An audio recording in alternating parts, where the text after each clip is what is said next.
if you wanted to. Carrie, This meeting is being recorded. You are always a step ahead of me every time. So thank you very much. So the first item up on the agenda this evening, folks, is agenda review. Are there anything on the agenda that folks would like to reorder tonight? We do have a set spot for some legislators that are joining us this evening, so I can't move that around. But anything else on there that folks see? All right. Not seeing anything, then I think that we're just going to jump right into the legislative update. And I believe it's a tag team effort this evening with both Sandra and Sue. Am I correct? Yes, and Sandra's going to start off. Thank you. So first, we just wanted to remind you that once again, we'll have the weekly legislative blog posts, both in written text and audio recording. We shifted a little bit the delivery of that blog post from you getting a separate email to the links being embedded within the weekly email, just to reduce everybody's inbox. So hopefully you saw that yesterday was the first issue, but the legislature did not take a pause. They got right to work. So we have a lot to talk about. At least for the first couple of weeks of the session, the House is going to meet remotely. The Senate can meet remotely, has authority to meet remotely through February 25th at this point. Remote live stream meetings are still available through YouTube, which makes accessibility to those even better. So the public can access that at any point in time just by going on the committee website and clicking the live stream link.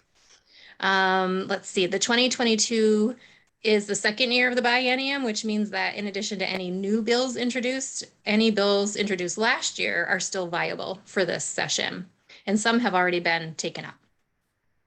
The legislature has already passed S-172, which essentially carries over the pandemic era town meeting day practices of 2021 for another year by temporarily allowing towns to hold votes via Australian ballot or to postpone in-person meetings until warmer weather allows in the later months.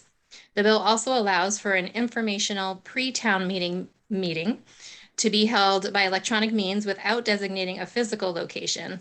In that case, the municipality must use technology that permits the attendance of the public through electronic or other means. This allows the public to access the hearing by telephone, records the meeting, and post the information about how the public may access the meeting electronically, and to include that information on the agenda. This bill was delivered to the governor yesterday.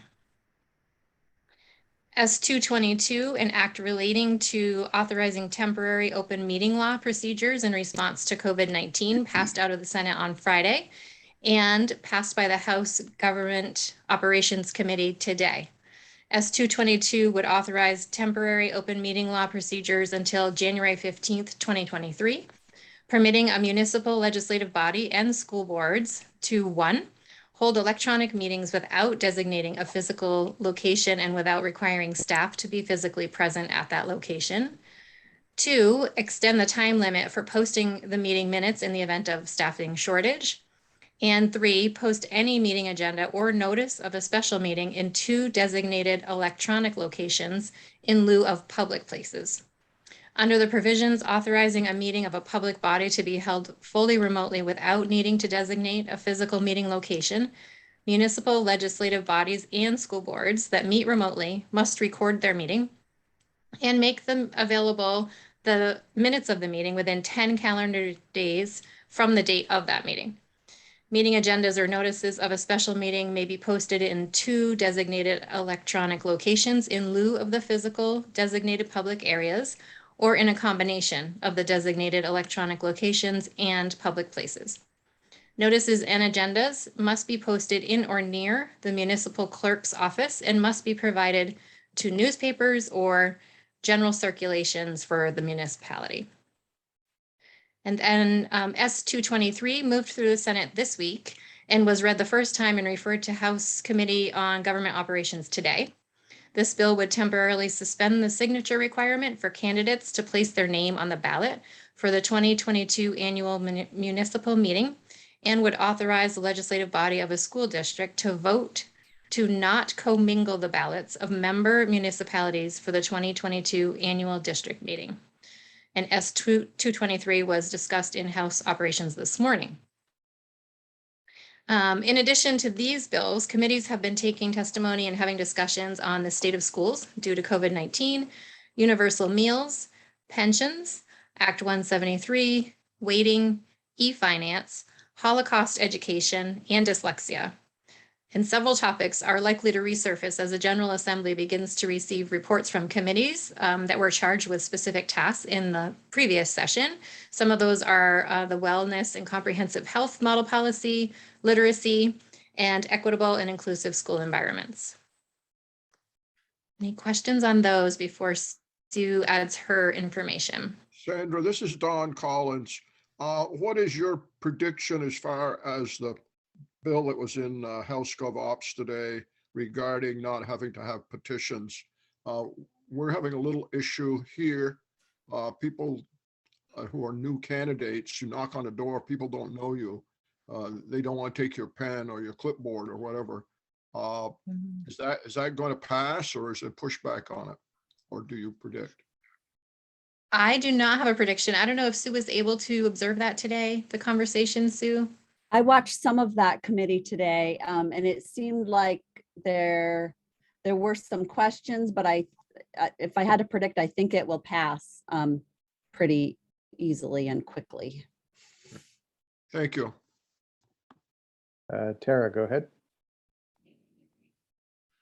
So yeah, my question was related to that as well. When do you think it'll pass? I know our town's struggling because our printer has given us a new deadline of next week. So we have to have everything done and finalized. And, we have to basically make these decisions in the next 6 days and have the booklet to our printer so it can be back in time. So we need to, we have open seats. So we're just trying to figure out what to do.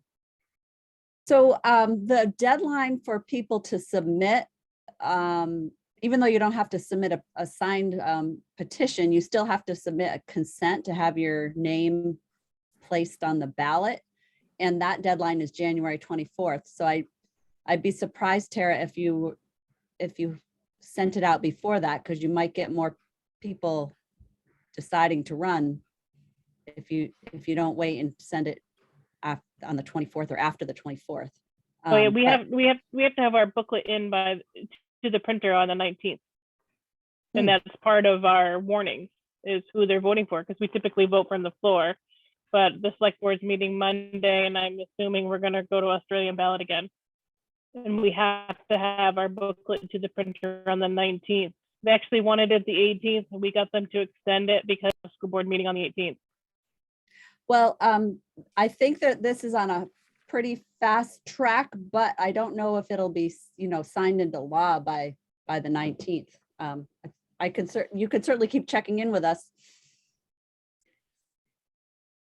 Thank you, will do. Any other questions for the items that Sandra had before we switch over to Sue?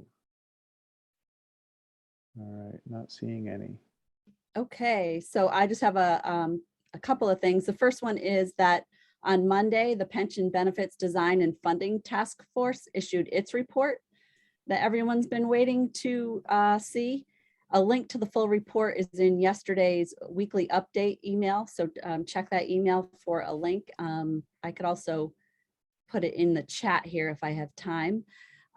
Specific recommendations regarding the Vermont State Teachers Retirement System are on pages 40 through 41 of the report. And VSBA is going to be meeting with VSA, VPA, VSBO, and the Vermont Schools Human Resource Professionals early next week to really delve into that report and gain a better understanding of its effect if it is implemented by the legislature. I wanted to let all of you know that it's out there. You've probably heard that in the media as well. And additionally, I wanted to let you know about a bill that is sponsored by Senator Campion, which was introduced this week. It's S-219, and it's a bill attempting to address the upcoming decision of the U.S. Supreme Court in Carson v. Macon. It authorizes school districts to pay public tuition to an independent school, regardless of its religious status or affiliation, if the school district has adequate safeguards to ensure that none of the tuition has been or will be used to support religious instruction or worship or the propagation of religious views. It also prohibits a school district from paying public tuition to an independent school, regardless of religious status, unless that school complies with federal and state anti-discrimination laws that are applicable to public schools. And then lastly, it defines the circumstances under which a school district has to make dual enrollment available to students who attend a school with a religious mission.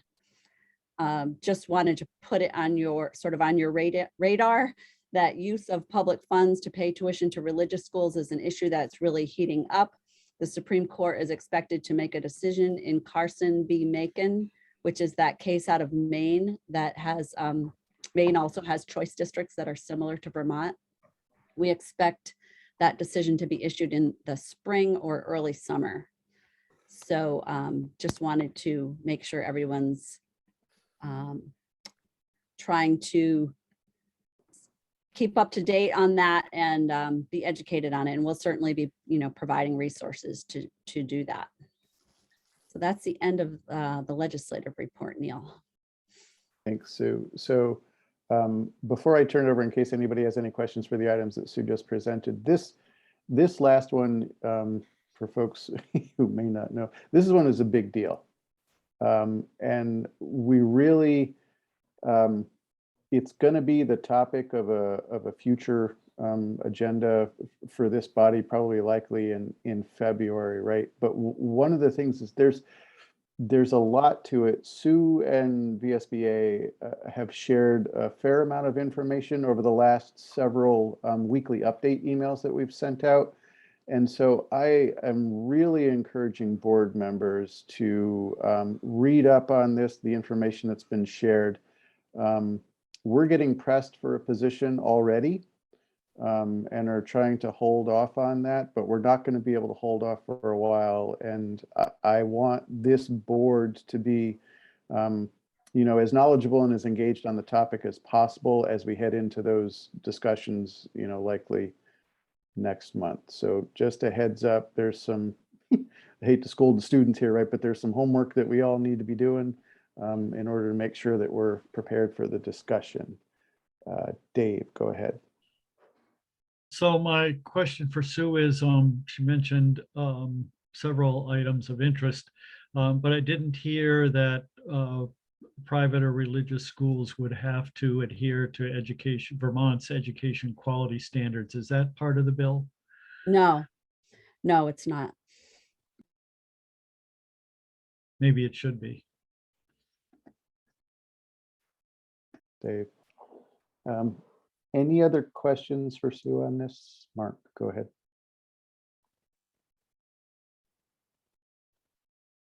I can't find any of my buttons, including my raise hand button. Is there a number for that bill yet? Yes. S219. Thank you. I might have missed it if you said that. Thank you. Sure. Any other questions from board members? The other thing that Sue and I briefly talked about today is the possibility of getting a webinar on this topic. So stand by for that as well too. Certainly would like all of you know, obviously, if we do put something together related to that. But I do find the webinars quite handy. It's a good way to dispense quite a bit of information in a limited amount of time. It's a beneficial way of sharing this sort of stuff. That being said, I'm going to go back to the agenda, and I think we're going to move on now to Act 173 implementation. I can report on that if you'd like, Neil. That'd be awesome. Okay. So at the last VSBA board meeting in December, I told you that the Act 173 advisory group was going to be discussing its position on Act 173 implementation or delay at its January 3rd board meeting. Your board packet contains a document outlining the different choices that were developed by the advisory group and the advantages and disadvantages of all of those different options. In the end, the advisory group decided in January not to endorse a particular option at this point, opting instead to provide all of the choices and advantages and disadvantages in its report to the legislature which was delivered today by Megan Roy, the chair. And so that we're going to be waiting, the advisory group is going to be waiting until February meeting. And that'll be the first Monday in February when more information will be available to decide what its position is. And the Secretary of the Agency of Education likewise has not developed a position yet either. He is predicting that he'll have a position sometime in early February. So just wanted to provide you with that update. I don't necessarily think there's anything that you need to do today on this topic, but wanted to make sure that you knew what was happening. Thanks, Sue. Colleen, go ahead. Yeah, just a quick question. What's the rationale for not adopting a position now? Is it because of wanting to wait for political positions throughout the state, or? I think that first of all, there was not a clear direction that the majority of the people on the advisory group were going in. It was all over the place. So it just wasn't clear that we were going to come up with either a majority opinion or definitely not consensus. And then also, I think Secretary French he attends those meetings. I'm not sure that he's actually, I think he is on the advisory group. So people were wanting to know, what his opinion was on it, and he wasn't able to provide that. So they wanted to hear it before deciding what their own opinion was. Thank you. You're welcome. Tara, go ahead. I just had a quick question, Sue, maybe your thoughts on, so for our board, in my budget, we had to add a lot of money if Act 173 goes into effect because we're going to lose money. So if it changes, therefore our budget's going to be overinflated. So I wrote in my report that's going in town's report that this could happen, but it's out of our control. Is that something that would be wise to do, I guess? To put that in your report. Yeah, I mean, by the time the decision is made, it's probably going to be too late for you to react, for your board to react in your budget process.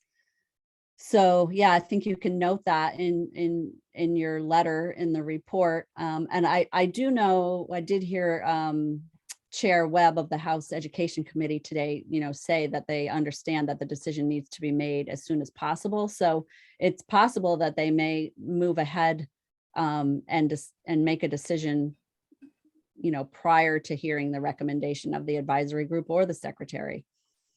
That could happen. Unfortunately, again, because our reports and everything are due for next week to go to the printer, we can't make any changes. So normally, if it was a normal year, we'd vote from the floor and someone could alter the budget at that point, but it probably won't happen this year. So. Dan, go ahead. Yeah, I just wanted to say there are some districts like yours, Tara, that are ready for this and have budgeted for it and been thinking about it. There are others in our region and probably all around the state who haven't any clue how they would comply with this if it were to go into effect. So I think the legislature, to a certain extent, is responding to the chaos in any number of schools who wouldn't be able to comply with it. So I think you're in a good place, Tara, to at least be able to say where we're budgeting this.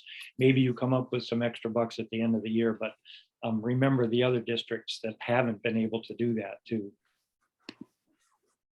And somehow we still managed to decrease our budget. So hey. Thank you for that, Dan. Any other comments or questions on this topic? One thing I would note is that the legislature is very cognizant related to this topic on the staffing issues that schools are having right now. All right. So I see we are a little bit ahead of schedule for our guests, which are supposed to who are supposed to join us at 5:30. I wonder, I see a couple of items on the agenda that maybe we could squeeze in. I'm wondering about School Board Recognition Month and/or the Treasurer's Report, if we might be able to squeeze I that could do in. Recognition Month quickly. Okay, why don't we do that? Okay. As you all know, January is School Board Recognition Month, and we're very excited about that, of course, at VSBA. Our weekly update email conveyed a huge thank you to the 850 plus Vermont School Board members. And we have on our website a School Board Recognition Toolkit that has been provided to all superintendents and board chairs via email. So hopefully your board's going to get some good recognition this month. One sad piece of news I have is that we don't have Darn Tough socks this year. As you probably remember, for the past, I think it's been like 3 years that Darn Tough has donated a pair of its socks to every school board member in the state. But unfortunately, they were having some issues due to the pandemic and weren't able to do it this year, but we're staying in touch with them in hopes that we can get that reestablished next year. And we do have several legislators who are also school board members who are offering a resolution in the House of Representatives recognizing school boards and all of their hard work during this pandemic. So I believe that that resolution is going to be read on January 25th, but I need to confirm that. So that information will be in next week's weekly update. That's what I have for that topic. Thank you, Sue. Dave Sharp, go ahead. Sue, do you have a number of how many school board members there were in the state 4 or 5 years ago? I think Carrie might have some estimate of that. Do you remember Yeah, that? I would estimate 1483, 1480s probably. And now we're down to about, what is it? So did I say the other day, 915? 908? Yeah, there's 915 spaces, 915. but we don't have, some people, as you know, have Right. fill more than one space because they're on different boards. So we have about 850 actual board members, but there's about 915 board slots. Board positions. We have 915 board positions. We have duplicates, but we also have vacancies. So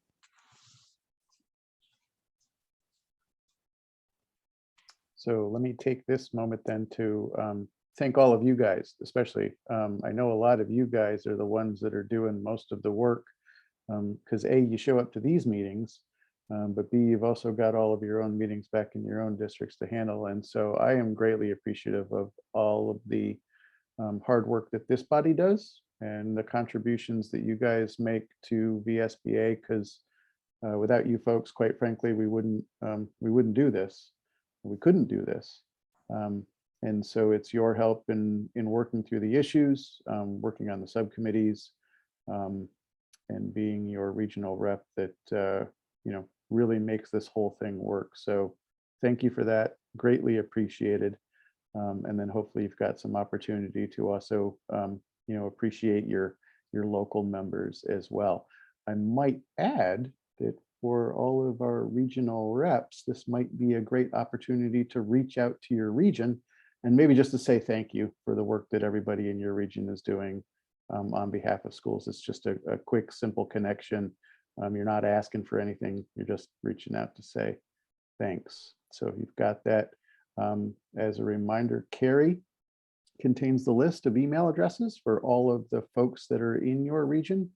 And you can certainly work with your regional rep buddy to coordinate that communication going out, but maybe just a thought for folks during January. All right. How are we with our guests? Sue, has anyone shown up in the waiting room yet? Carrie's keeping an eye on that, I think. no, have you- as far as I know, they're not in the waiting room yet. Okay. Jim, might I be able to put you on the spot for a treasurer's report then? Sure, absolutely. Okay, first, actually thank you to Kim Gleason for making this possible to slide into the treasurer position without great difficulty, and an even bigger probably thank you to Carrie and Sue for hand-holding me through the process. Carrie does a pretty spectacular job on keeping the books and all. So anyway, we're in pretty good shape. We are, you'll may notice in the financials, we're significantly ahead of budget for the year in terms of net income. Some of that is going to reverse and is just sort of timing issues, but some of it is actually going to stick with us. We have within the financials, because we're significantly, close to 100K ahead of schedule.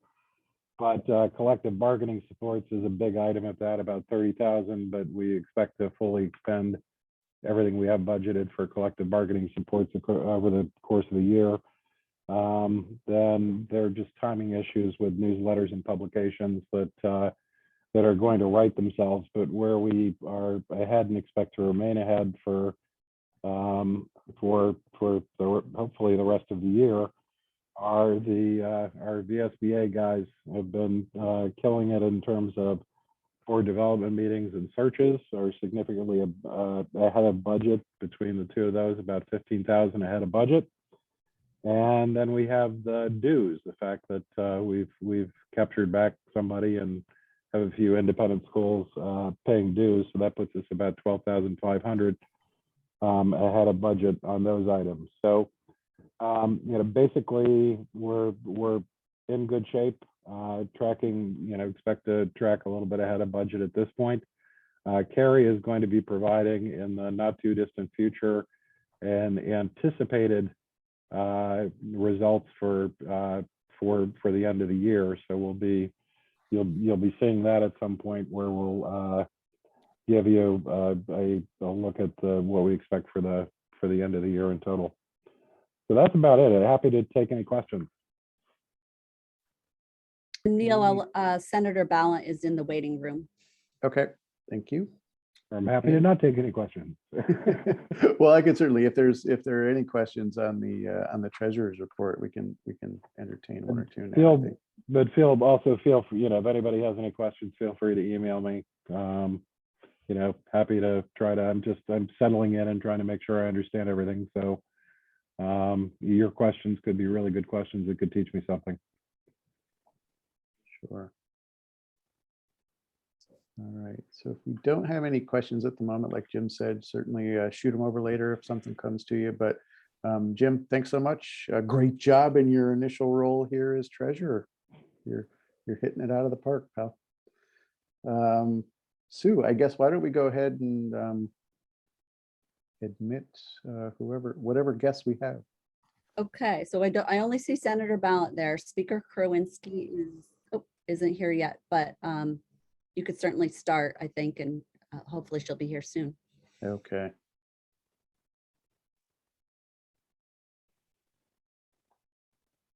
All right, folks. So I see that we now have Senator Ballant with us this evening, Senate President Pro Tem. Thank you very much for joining us tonight. We are also expecting Representative Krawinski, Speaker of the House, to join us as well too.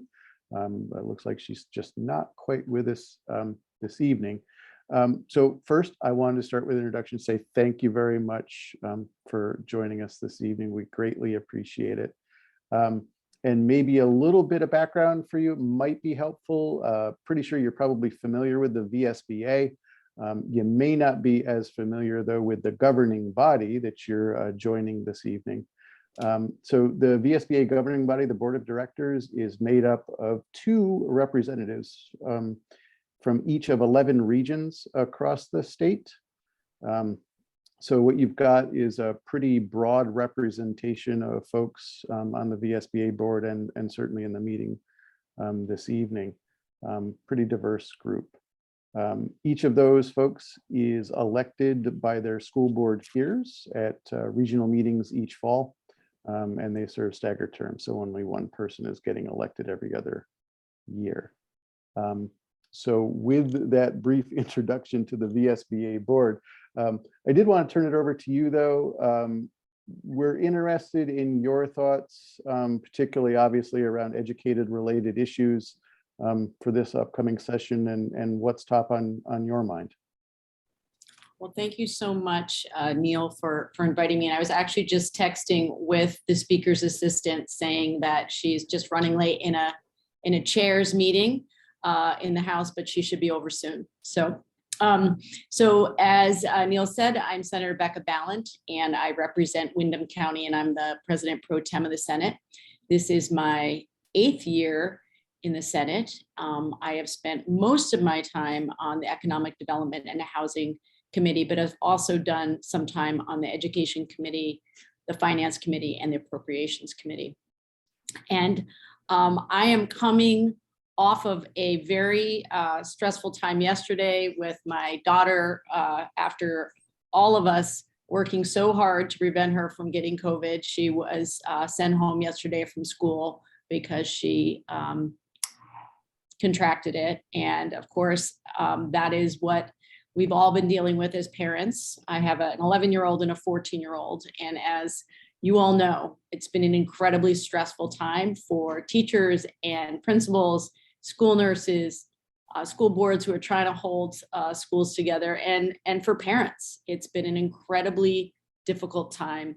So when we think about what my priorities are, we've heard loud and clear from the Agency of Education and from other folks that a light touch this year is what they want. They would like us to not meddle too much in the work of schools, given the place that we're in right now with the pandemic. That being said, we still continue to move forward on the waiting study work that was done. It's going to go to the appropriate committees, and we hope to have that work done by crossover and move to the other body. But my biggest concerns right now are about the staffing shortages across the state as it relates to schools. I'm also concerned about the continuity of learning.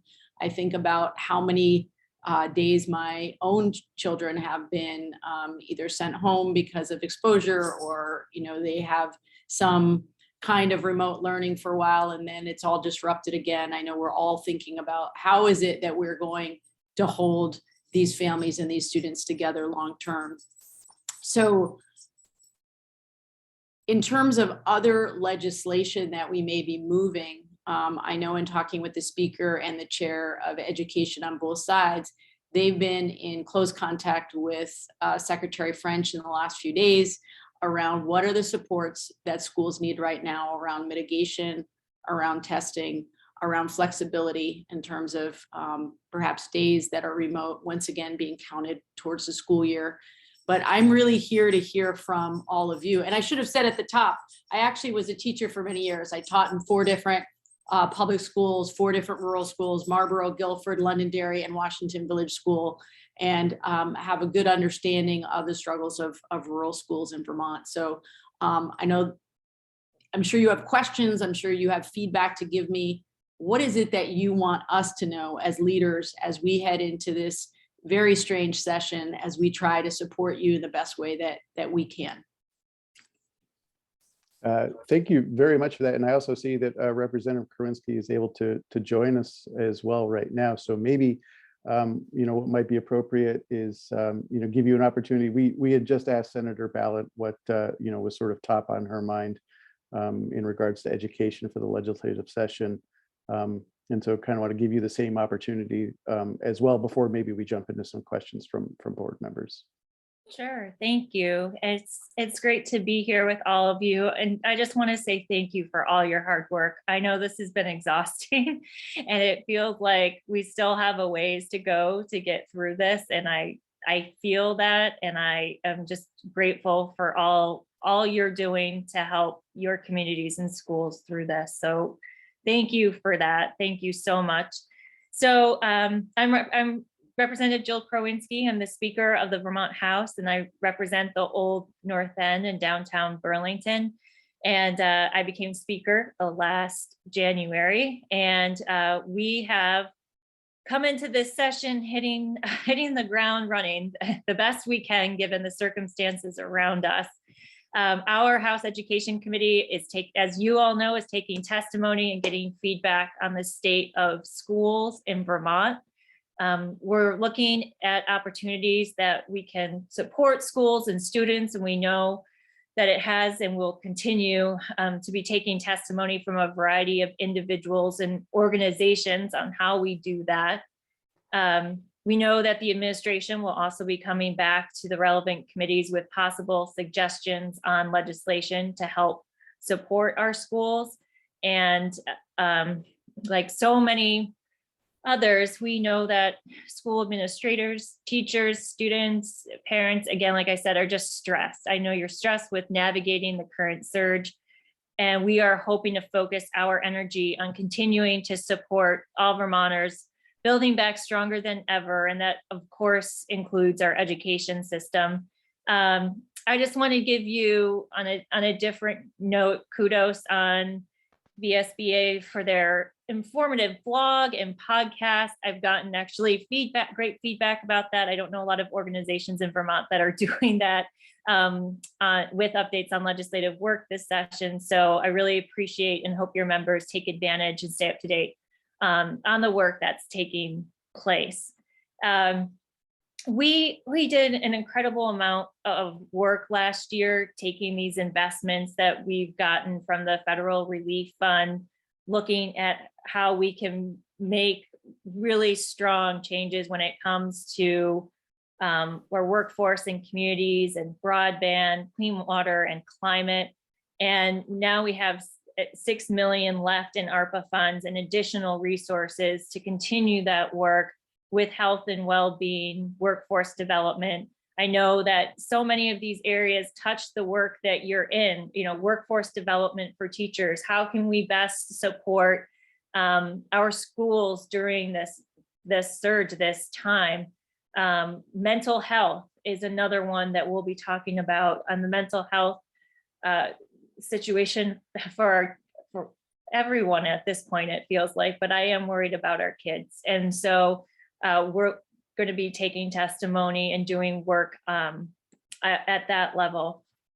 And, we have made tremendous progress on figuring out a way to deal with our unfunded pension liability problem. And so that is also going to start moving forward in this process. So those are the high level issues that I think are all relevant and what you would want to know about. Again, the focus on how can we help our schools through this? I think the Pro Tem went through a list of specific policy issues, like the waiting study. I know we're going to look at some of the other issues that have come up, like with the finance system, for example.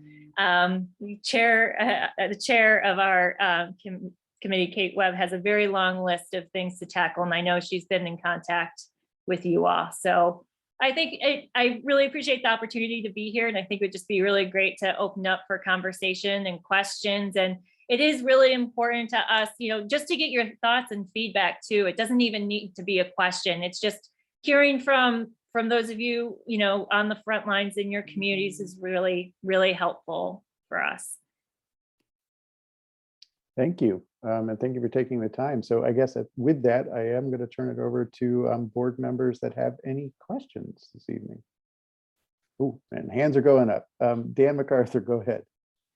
Yeah, thanks to both of you for what you do. Much appreciated. Maybe special hats off to my own Windham County Senator Ballant. So thank you for what you've done. We discussed briefly before you got here Act 173 and whether what its prospects look like. There were members of this board here whose districts are all ready to implement 173, have the money in the budget to go ahead and do it. And there are other districts that I know of who haven't gotten that much preparation ahead of time. So I'd be curious, just quickly from the two of you, what you think House and Senate will be thinking of doing with Act 173 for the coming year, because our budgets are, as you know, ready to roll here. Yeah, so what I've been talking about with our chair is we just need to get more testimony on what the situation is like and get a better sense of where folks are and how we can help with this situation. I will say that we've been spending a majority of our time right now talking about what's happening with schools and the challenges between the guidance with the administration. So we've been spending a lot of time focused on that. I hope that as we get through that, we can come back together to really dive into finding a solution. So I'm sorry to say we've been so caught up. We don't have a certain, this is where we need to absolutely land. It's more of the find out more information and work together to figure it out. Can I just ask Dan? Dan, nice to see you. What are you hearing from AOE at this point? I guess what I'm hearing is more from board members from towns within this region here. Some ready to roll and some completely not ready to roll. So I don't know that I have any specific feedback from AOE as much as it is people whose boots are on the ground, Yeah. and for whom I think implementation this year would create complete chaos. But having said that, at least Tara and my own district represent districts who are ready to go and have the money in the budget, which will show up as a surplus if it's not implemented. So, you know, I'm just sort of bringing a message. That's about all at this point. Thanks, Becca. And so Dan, just one quick follow-up. And so if I read between the lines, are you, and I don't want to put words in your mouth, are you advocating for some flexibility this year if possible? Oh, absolutely, absolutely. Even though my own particular district is all ready to go, if we end up with a few $100,000 in the bank at the end of the year because it's not implemented and the money comes through in the old-fashioned way, that's not going to hurt our feelings, and I think we can explain that to our taxpayers. Thanks, Dan. My dog's going crazy, but I appreciate it. It's okay. We're a dog-friendly place here. Yep. I'm going to go over to Jim Salsgiver next. Thank you. Yeah, with the, you know, it's kind of hot off the presses, but the pension benefit design and funding task force, you know, came out with their recommendations, and, you know, we've been trying to look at what that means, particularly for the teachers, and just kind of curious what you know, whether you've had a chance to get into it at all, and what you think, and what kind of course would you expect in, you know, through the legislature for those recommendations this year? Yep.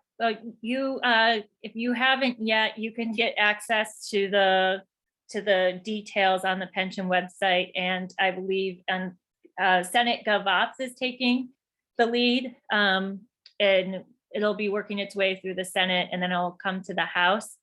We worked, the pension task force worked so hard to work together with all the stakeholders to find a solution. And so this is something that is pretty historic into finding a compromise and a path forward. And I am eager and hopeful that we can get this across the finish line into the governor. Yeah, I think there's a really good chance. I really do. There's been a tremendous amount of work that's been done to make sure that we're landing in a place that folks can get behind. So we've been doing a lot of advanced work with each of our caucuses as well to make sure that, I mean, we're trying to get this done by the end of January. Teachers, state workers, people need to know that this is behind them. It's been another source of incredible stress. So. Absolutely. For those of us that aren't familiar with the details yet, just because I haven't had a chance to read the report, is there a anticipated hit on the ed fund associated with this? Yeah, it's the short answer is it's complicated. Okay. So I should read it. Yeah, it would take us about 20 minutes to go through all the dynamics with it. We are using some of the surplus in the ed fund to help cover, to help bridge. There's so yes, I would highly recommend reading over the proposal. Okay, I will. So just to, and I don't want to spend too much time to see other questions, but just to be clear, there's the issue of the pensions themselves, and then there's the issue of the benefits, the healthcare that also has a gap in it. So we are trying to address both issues. Yeah. Thank you for that. Dave Sharp, go ahead.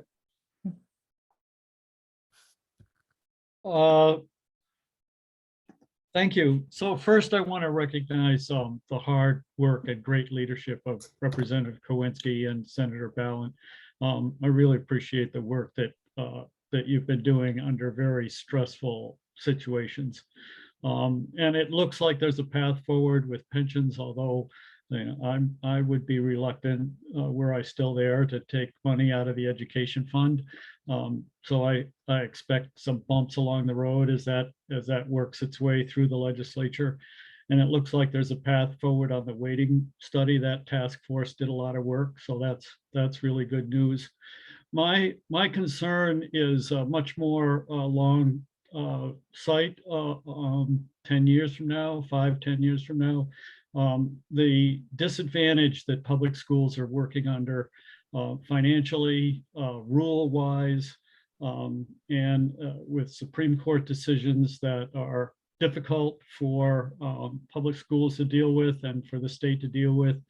I really fear for our public school system in the coming decade as private schools continue to skim the cream off the crop, leaving public schools with difficult discipline problems exacerbated by COVID, but they're previous to COVID as well, and the difficulties that schools are having dealing with those behavior issues.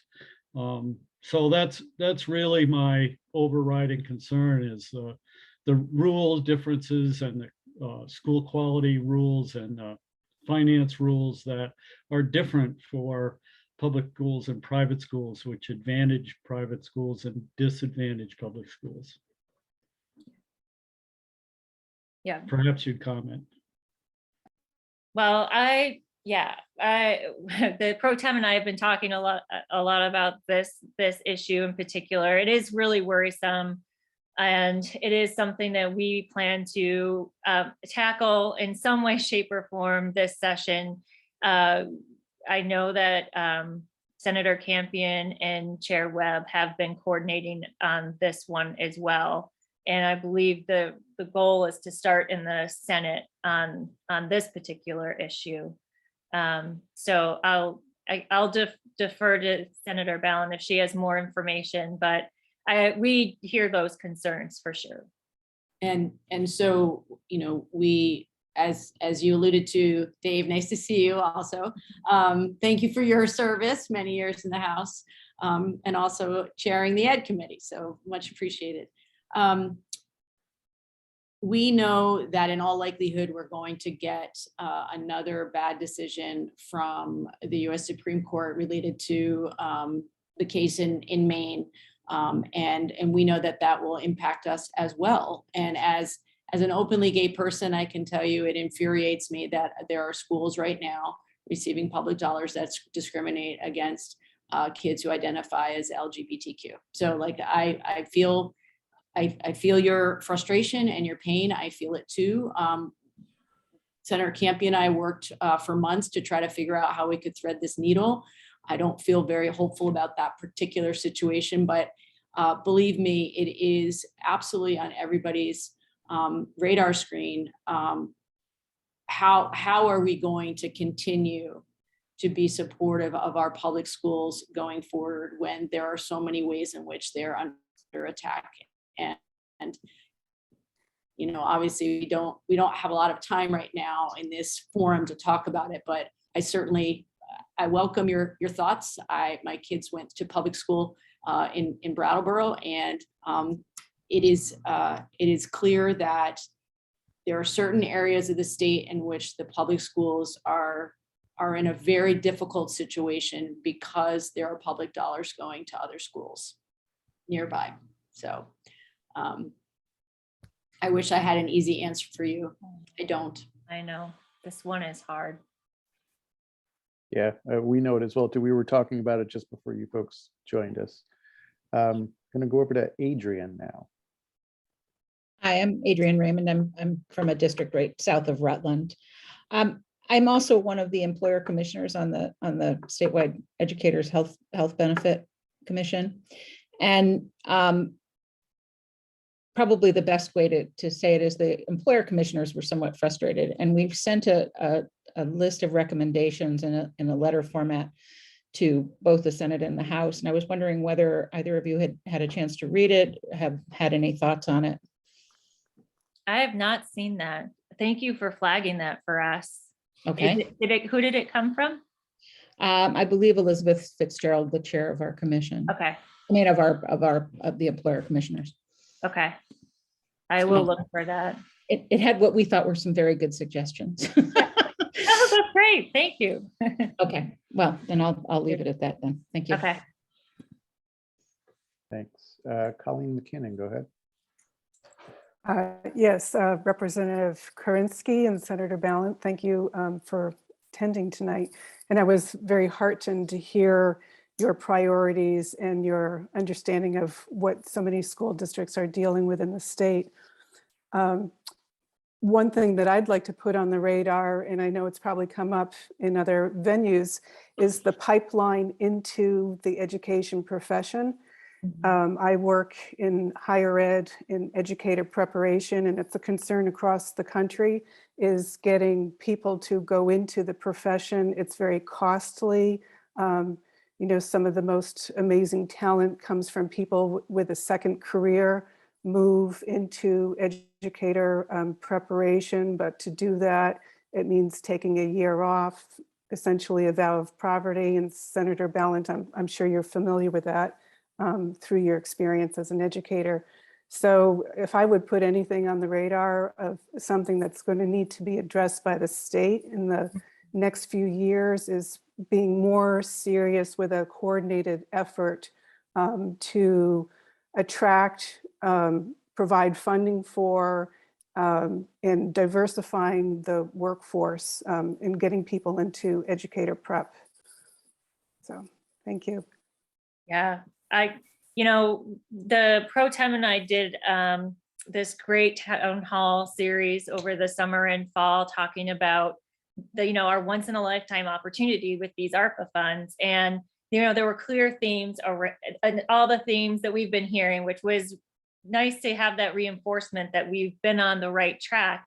Workforce development was a huge big theme from that. And so in thinking that through, I asked every committee in the House to report back to our House Commerce Committee on what actions we can take around workforce development and try to break down the silos and to have a more comprehensive plan. And I'm really proud of the work we did last session around some free tuition grants and, paid internships. We invested more in workforce than we ever have before. And I think that we have an opportunity this session to continue that work. And I think a focus in the education world is key to that. It's like education and nursing, right?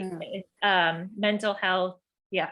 Yeah. And I'm happy to hear that. And I would add, it's not just the P12 educators, it's the leadership and social workers. School social workers are going to be desperately needed, and they're in short supply. Yeah. So, yes, and we've been, as the speaker said, we've been very much focused on investments around workforce. The other thing that I forgot to mention when I was talking about priorities, something I've been talking about with the chair of appropriations, is how to finally deal with the tech center issue and the disincentive for schools to send kids to the tech centers. And there is an opportunity now, because we have the money, to actually do something about it. And I know a lot of the folks on the Appropriations Committee are in alignment. I'm not sure how much conversation has happened between House and Senate on this issue between our Appropriations Committee, but it feels like the time is right. And I'm going to, Neil, apologize in advance. I have a hard stop at 6, unfortunately, because my scheduler told me was a half hour. So I will stay until 6, but I hate to run when there are still hands up, but I just needed to say that. No, that's okay. I was you. about to ask that question to both of you Yeah. too. So Representative Karinsky, are you in the same situation? Unfortunately, yes. Okay, if you guys wouldn't mind, so if we, let me go to Mark because he's the next one in line. And then if we've still got some unanswered questions, would you guys be okay if we sent them to you via email? That was Please, all right? please do. Yes. Okay, thank you. So then I think I'll go to Mark and that will probably finish us up. And this is going to be really quick. Great to see both of you again. I don't have a question. I just want to thank you both for keeping people waiting as a top priority. As you both know, it's my #1 issue these days. So I just wanted to thank you for that. Thank you, Mark. Thank you. I appreciate I it. appreciate that. So thanks so much to both of you for joining us this evening. Maybe if I leave you with one thing, I know that you have heard from us and other organizations to go easy on education initiatives this session. Yeah. And I'm pretty sure you've gotten that, but I want to make sure that you understand sort of the context in there, because we knew that there were some big ones that needed to be addressed. Right. And, waiting study is one of them, but also the Supreme Court case and this whole religious school thing. We knew that those were going to come up and that they needed to be addressed. And so I don't want that to be interpreted as, no, don't touch those things. Understood. We said, let's get all of the other stuff out of the way so that we could focus on those things. Thank you, Neil. That context is important. Thank you. Thanks.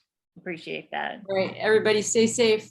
Please be Thank you. well. Take care. Bye. Email with any questions, okay? Thank you so much. Bye-bye.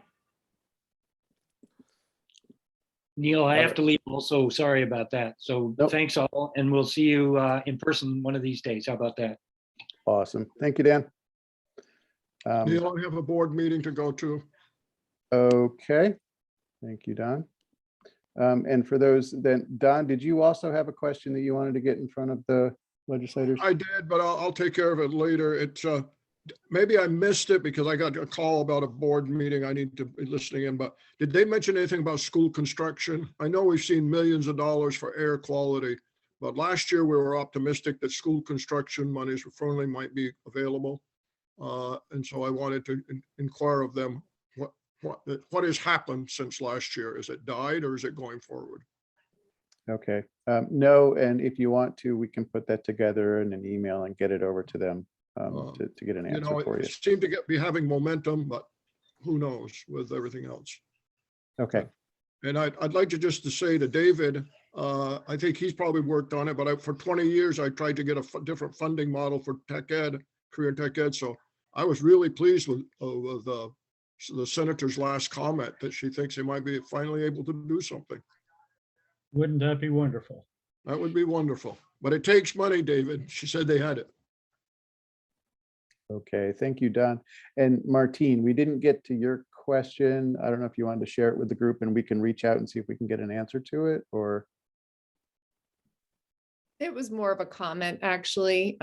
Just really wanted to recommend to Senator Ballant and Representative Krawinski to look closely at the student recommendation, the student weighting recommendation from the task force, but obviously do their own research. As we'll probably be discussing later, the authors of this study don't necessarily agree with their recommendations. So I just wanted to really encourage them to do their own legwork on that. Okay, thanks for that. Mark, do you have your hand up from before or is it a new hand? Okay, hand up from before. So with that, then I am going to move along, and I guess Martine, a wonderful segue into the next agenda topic, because it is a discussion of the report of the task force on the implementation of the pupil weighting factors report. So I hope that all of you had a chance to attend and or view the recording of the webinar from Monday, and also had an opportunity to review the report from the task force. But maybe before we just jump into the discussion tonight, I wanted to provide a little bit of a context to the discussion. And I wanted to let folks know, so VSBA has been and will continue to be asked to testify on the recommendations that were included in the task force report. And in one respect, I actually think it's pretty straightforward. Like, we have an existing resolution, we have a couple of board motions that have passed on the subject, all of which support the implementation of the weights from the original report. And I believe that that aligns very closely with the first option that folks would find in the report. For me, one of the challenges is that we now have a second option that's being considered that didn't previously exist. And then there are also this entire, what I would call a series of ancillary recommendations that were included in the report that we may not have, existing resolutions or positions on. And so one of the things that I was hoping that board members might consider this evening as we discuss this and entertain possible motions or positions on how we might approach this is that maybe keep an eye on or see if the VSBA can provide both us and Sue as the executive director some flexibility in being able to respond to requests from the legislature to offer positions and opinions on the other recommendations that were included in the report. One option certainly is for us to just go forward and say our position is implementation of the weights from the original report, period, stop.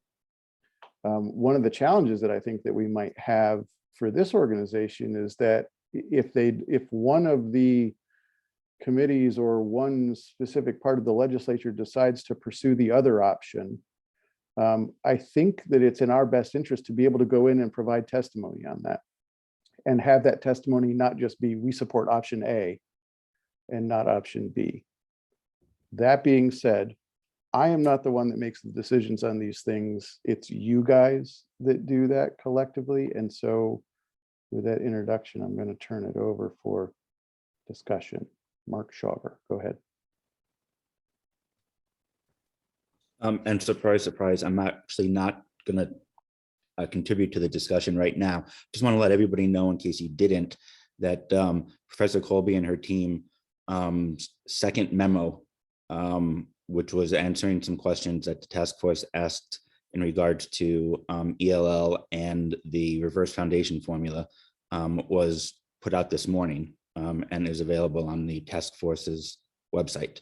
It's about 9 pages. It's a little dense, but it's also a really good read. So I just wanted to make sure everybody knew that is there. So we're already in a position of having additional information that we need to have at our fingertips that probably not all of us have read. Dave Sharp, go ahead. Thank you. So I believe that the original work was flawed. So that's not to say that I endorse any particular outcome. I have not delved deep enough into it to really understand all the mechanisms and details involved. In particular, I think a really big problem with the initial study was that it relied on AHS numbers for poverty, and they were just wrong. And when those numbers were changed to free and reduced price lunch counts of pupils rather than AHS counts of families in a school or a school district, I think that that was a big difference in how the statistics worked out. So I'm curious, Martine, I see she has her hands up. I'm curious what she meant when she said that some people on the committee didn't agree with the recommendation. And I think we do, I support the weighting study going forward. I just think to blindly adhere to the original report is is a losing strategy because there's sufficient evidence that that there were maybe more problems than just the poverty count, but there were problems with the initial study. Thanks, Dave. Go to Martine next. Yeah, so my sense is that they have recalibrated and redefined ways of counting poverty. And Mark maybe will speak more to that. But what I meant, what I said earlier, what I meant was that Tammy Colby and the authors of the study have some real hesitation around categorical grants. So, and I'm sure you all saw Tammy Colby's the video where she describes the 5 issues that she has with categorical spending or reverse foundation funding. And I'll just, if you could entertain me for a few minutes, I can outline those, but one is just that categorical aid is hard to maintain. It's hard to calibrate. It's difficult to get the grant right. There were equity concerns that she brought up, that it could actually widen the gap between the top and the bottom spenders in the state. Cost containment, she really feels as though it'll be hard to contain costs with categorical grants. So we could actually end up spending more, districts could end up spending more. She underlined the fact that there's a potential for political manipulation. And then also her 5th point was that issue of competition of resources. So they're viewed as supplemental and they should not be. That's just a real, brief explanation of her 5 points, but they hold true for any kind of categorical aid. So that was just the point that I wanted to make. Thank you. Thanks for that. I'm going to Mark Clough next. Thank you. Listening in on the VSBA webinar this week with Brad James and Tammy Colby and the task force, the discussion they put forward and the reasoning and the arguments for poverty and how they arrived at that at that measurement was very well reasoned and thought out and studied. And you'd be a little hard pressed to come up with a reason why the original study is not well thought out and reasoned. She did an awful good job outlining all the discussions they had around arriving at that as a component. I don't know if David got to listen in on that this week. Thank you, Mark. I'm going to go to Mark Shawer. Thanks. So, Dave, I just want to make very clear, there are no flaws in this study. The methodologies, well, the factors that they used were ones that are in current statute. So they used DCF's numbers because DCF, which is made up of SNAP and some of their own numbers, are what they use, since that's what is in current statute.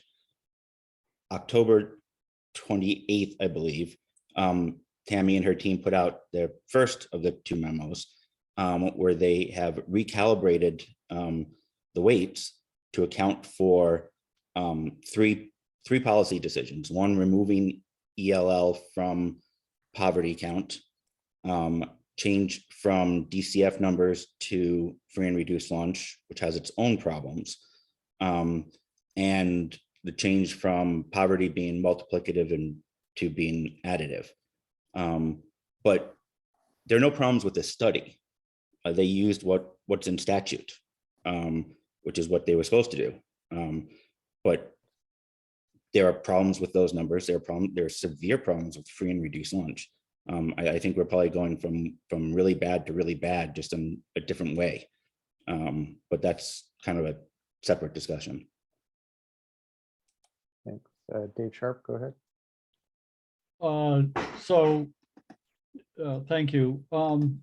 Yeah, Mark, I understand that, and I didn't mean to impugn the work of Professor Colby. in any way. Yes, they worked with the data that they were supposed to work with.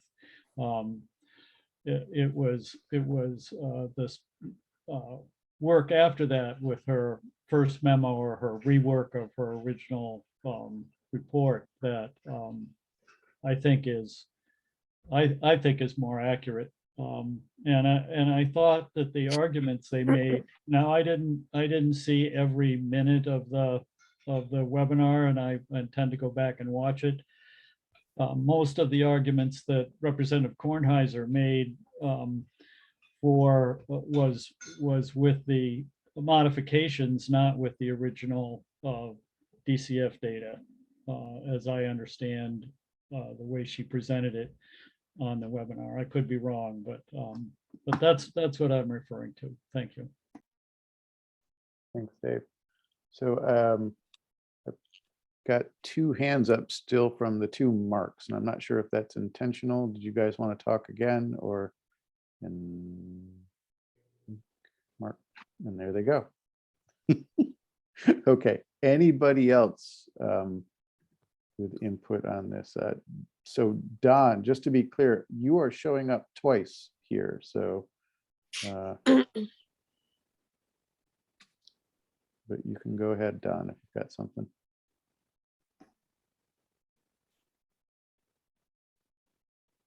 And you're muted, Don. And you're still muted.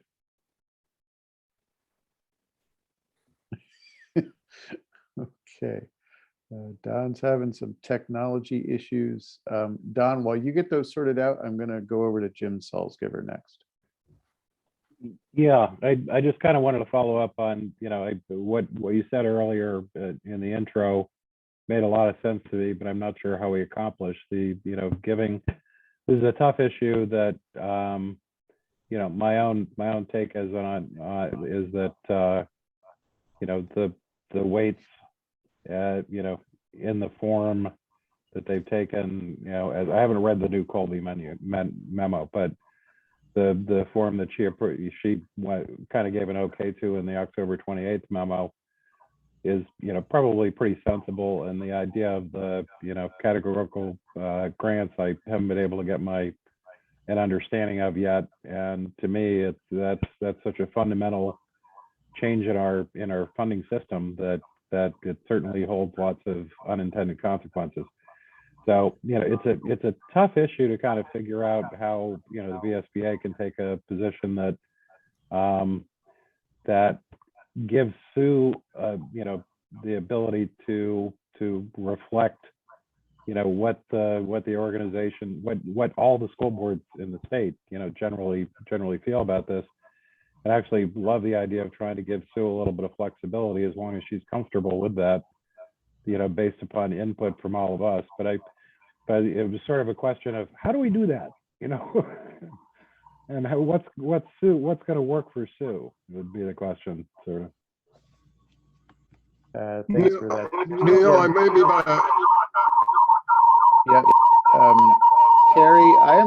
Carrie, if you wouldn't mind, can you just cancel the MVSD Swanton one, and that might allow Don to speak and not have the audio problems. Yeah, Carrie, kick it off. Shut off.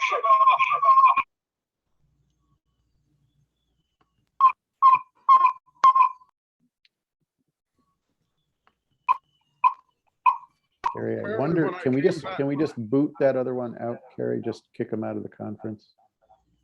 I think you want to leave the MVSD one. Okay. All right, there you go, Don. Okay, can you hear me now? Yes. Okay. Well, now I've got to exit. Nope, we can hear you. Go ahead. Okay, all right. You're fine how you are, Don. Okay, I came back to this one because our board meeting is starting with a review of the budget, and I've been reviewed it about 5 times, but I just wanted to reinforce what Martine said. I think I picked up most of her message, but the thing that bothered me the most when I read that report was this whole categorical aid. I know I've been around too long, but for 50 years, we've dealt with categorical aid. And if you're trying to level a playing field, that should not be a variable. So just one more voice to raise that as a real serious issue. Thank you, Don. Lisa, go ahead. Hi, so I'm sorry I had to join late because I had another meeting, but I'm just wondering, have we talked about the impacts, let's say within your own SU, how this study would impact different districts? For my district, there would be a significant impact for one school, and one school would benefit. And the other two would be, you know, pretty minor. But I'm not sure how that levels the playing field.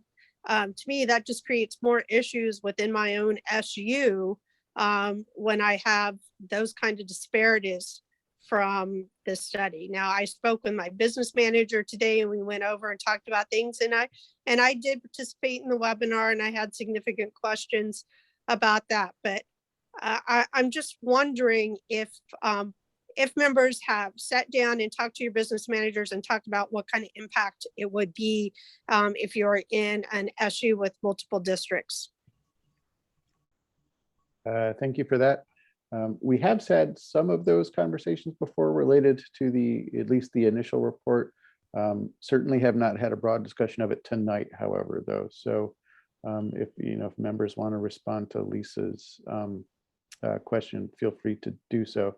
I'm going to go down in order here, and Colleen is next on the list.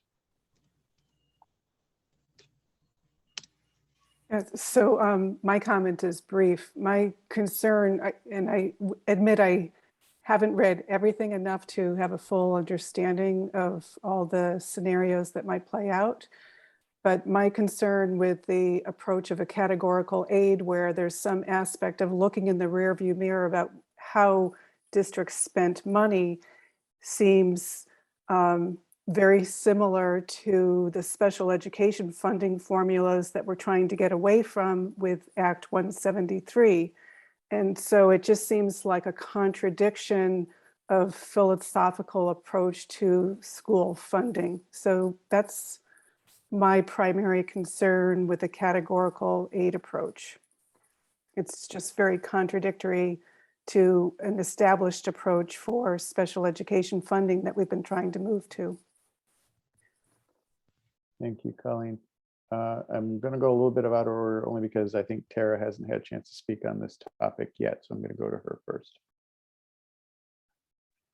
Well, just to answer that question, for my particular school, when the study first came out, it wasn't going to be advantageous.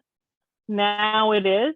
When I looked it up recently, would be in our favor, but the other two schools in our district are going to significantly lose money. So where I gain a win, the other two don't. So, it's really hard to say which way to go, because either way, with one of the schools, I'm going to pay for it because we are a sending school that pays tuition to the other school, and the effects of that we'll still feel it. So. Martine, go ahead. Thank you, Neil. Just to answer or respond to Lisa's question, my sense is that this isn't necessarily, or maybe we shouldn't phrase this as like some schools are going to get money and some schools are going to lose money. What I like about the weighting study is that it does leave control in the hands of the voters. So you still maintain control over your budgets.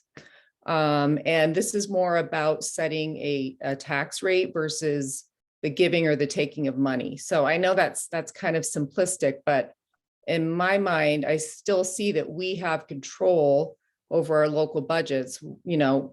Whatever you want to do with that, that's obviously your choice. But just kind of throwing that out there to maybe not look at it as like, we're going to get money or we're going to lose money.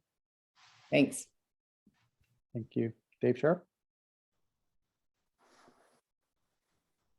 Thank you. So I think I like what Martine just said. I think it's important for us to think about what's best for all the kids in Vermont. And I know that's hard when we look at the numbers for our own districts. But we're really talking about a statewide educational system that's in place. And I think that's why the weighting study was done.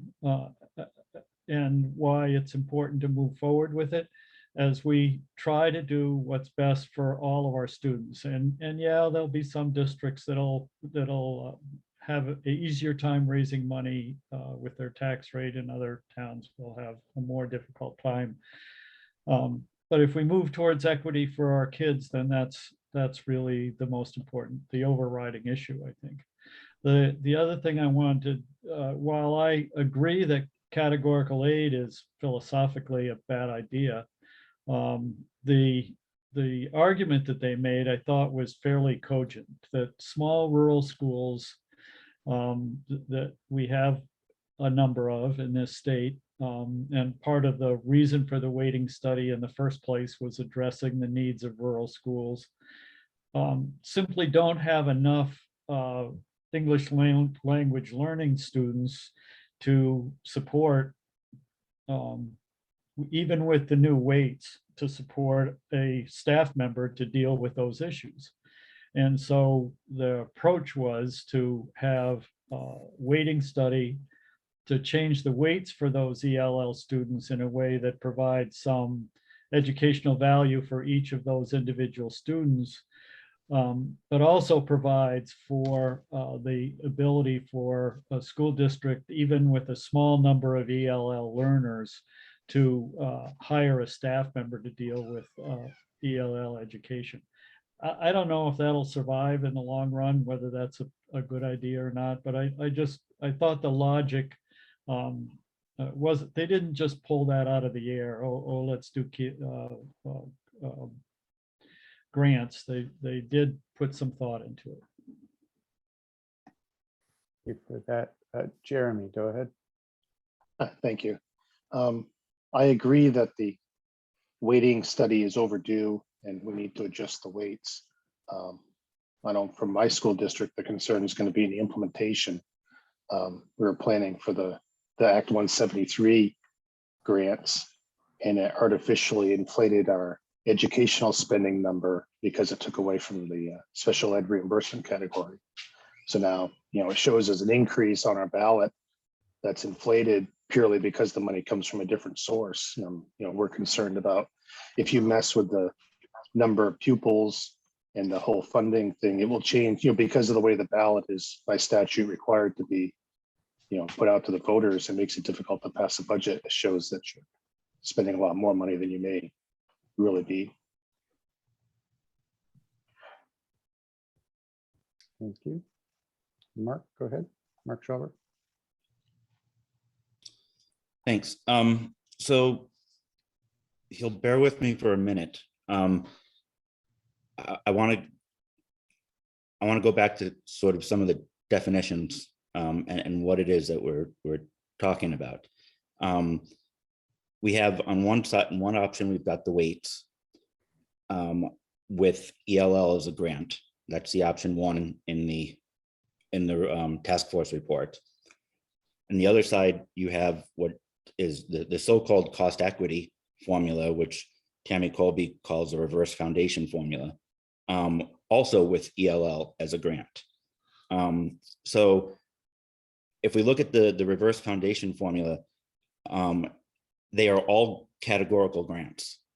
The positive aspect sort of to that is that they're not, the money doesn't have to be spent on that category. So there's going to be a district will get a lump sum check, and they'll be able to spend it the same way they can spend money that they receive now based on weights. ELL is totally separate. ELL is a pure categorical grant. In the task force's report, as a placeholder, they had 25,000 for one student. Well, every school that had one ELL student would get 25,000, and then 5,000 per student on top of that. The memo that was released this morning provided a cost equivalency for ELL student, which for FY23 is $25,000 per student. So the 25 plus 5 per is way off. So they're going to have to recalculate how those numbers how those numbers are going to come. But the problem is that now you, with all the problems that come with grants in general, you're also now creating a situation where you are pulling one category of student out. And you're saying, okay, in essence, you're worth $25,000, while everyone else is going to be getting a foundation amount, which is roughly $10,000 based on the FY18 numbers. That's a huge problem, not just an equity problem. It's a perception problem. And in the districts that have a problem, currently have a problem putting money into ELL programs because of their constituencies, are going to have a harder problem doing that. One of the arguments for ELL as a grant that Senator Hardy and Representative Kornheiser have been making is that by putting a grant out there, they are forced, every district is forced to spend the money on that category of student. So the districts that currently, either because of the board or their constituency, aren't putting the money into their ELL students that they need to be, would be forced to do so. My argument against that is that's what EQS is for. And that's where our schools should be held to a standard, not by using grants. But you're really creating a situation where you're putting a dollar figure on each student's head. I hate to kind of use that phrase, but somebody said it to me yesterday and it just stuck. And that's not what education should be about. Our students shouldn't feel that way. Our parents shouldn't feel that way. Our taxpayers shouldn't feel that way. And that's what the reverse foundation formula creates, and what ELL grants create in addition. So I had one other thing.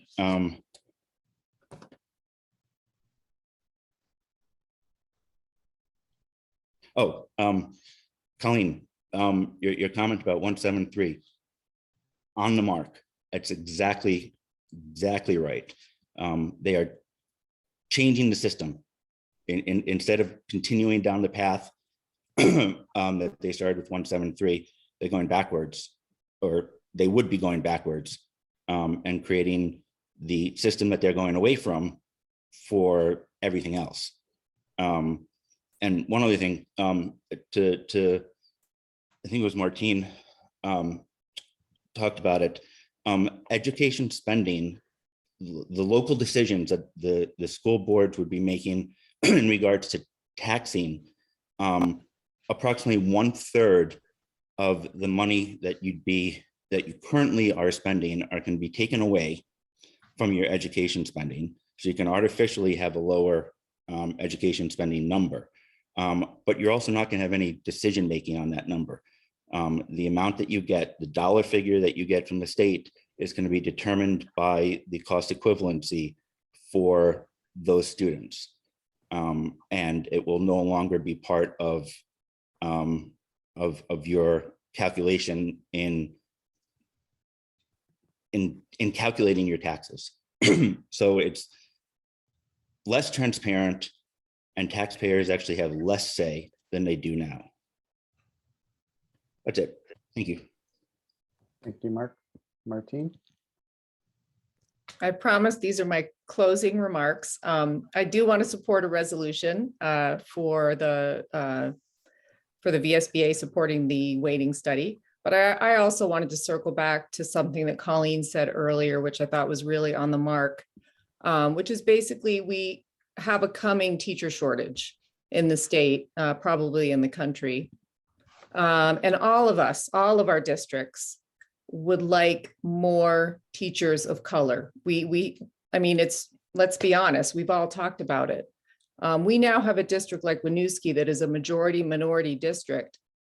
We have a population of students who could become educators. And I really feel as though, you know, putting this, this kind of care and support and resources towards students who could become educators in our state. I mean, it's, we can't put a price tag on that. It is invaluable. So Colleen, thanks for bringing that up earlier. I thought it was a really good point. Thank you for that. Any other comments at this point?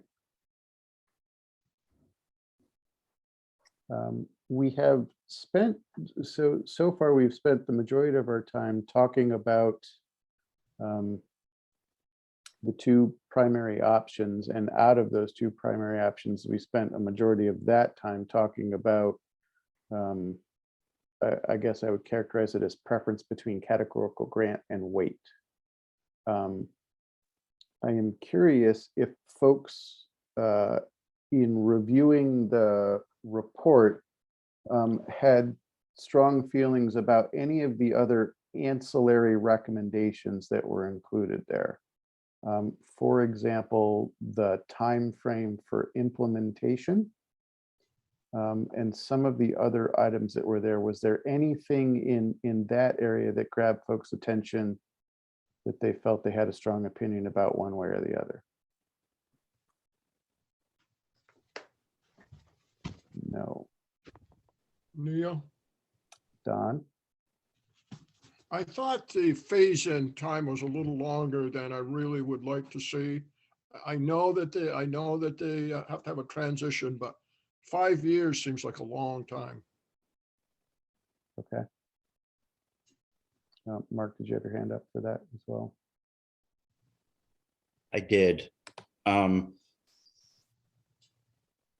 The 5 years is long, and it's interesting that the phase-in for Act 60 was 3 years. The phase-in for Act 46 was 5 years. Just a little tidbit: when the task force was first looking at phase-in timeframes, they were presented a document that listed a number of different timeframes, including Act 60 and 46, and one that was in between, which I think was also 5 years. The next week or the next meeting, when they came back and got a revised document, the Act 60 phase-in timeframe was no longer listed there. They wanted 5 years, and that's what they're going for. And I was there when we did Act 61 revision, and I mean, that was a tight timeline. And that made some fairly significant changes. And at that I mean, I wasn't around then, but we didn't have the type of, first of all, the surplus in the ed fund or the type of federal funds that we have coming in that can help mitigate a lot of the shock factor that districts are gonna, some districts are gonna feel. You know, if I'm prepared to make a motion to kind of get the discussion going on that. Do you want that now, or do you want me to hold off and? To get the discussion going on the time frame piece, or on something else? No, on a motion. A motion related to just like a general VSBA position on all of this? Yeah, kind of going forward. Yeah, I mean, yes, you are welcome to make that motion. I move that the VSBA board reaffirms the VSBA's position as stated in resolution 2.u, notwithstanding the release of the report from the task force on the implementation of the pupil weighting factors report. The position we hold concerning values and equity outcomes remains intact, and as it relates to, the development of legislation impacting the education funding system in the state of Vermont. And I will put that in the chat. Thank you. I was just going to ask you to do that. I have it on a different computer, so I've got to retype it. But Carrie wasn't the only one. I was going to say that sounds to me like something that you just didn't make up on the spot and have written down. And so, yes, if you could throw that into the chat, that would be great. And I see a hand up from Mark Clough. I would second that motion to get it discussing. Shoot, sorry. Not shoot to Mark. I hit return when I didn't mean to. Okay.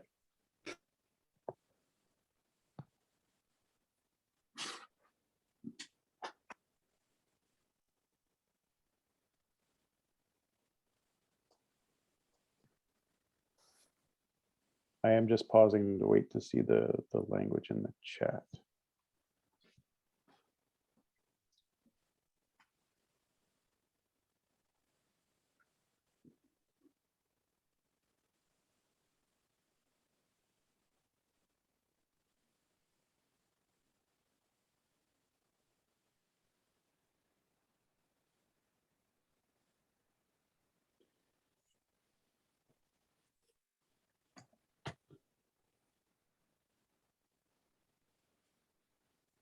Still working on it, Mark?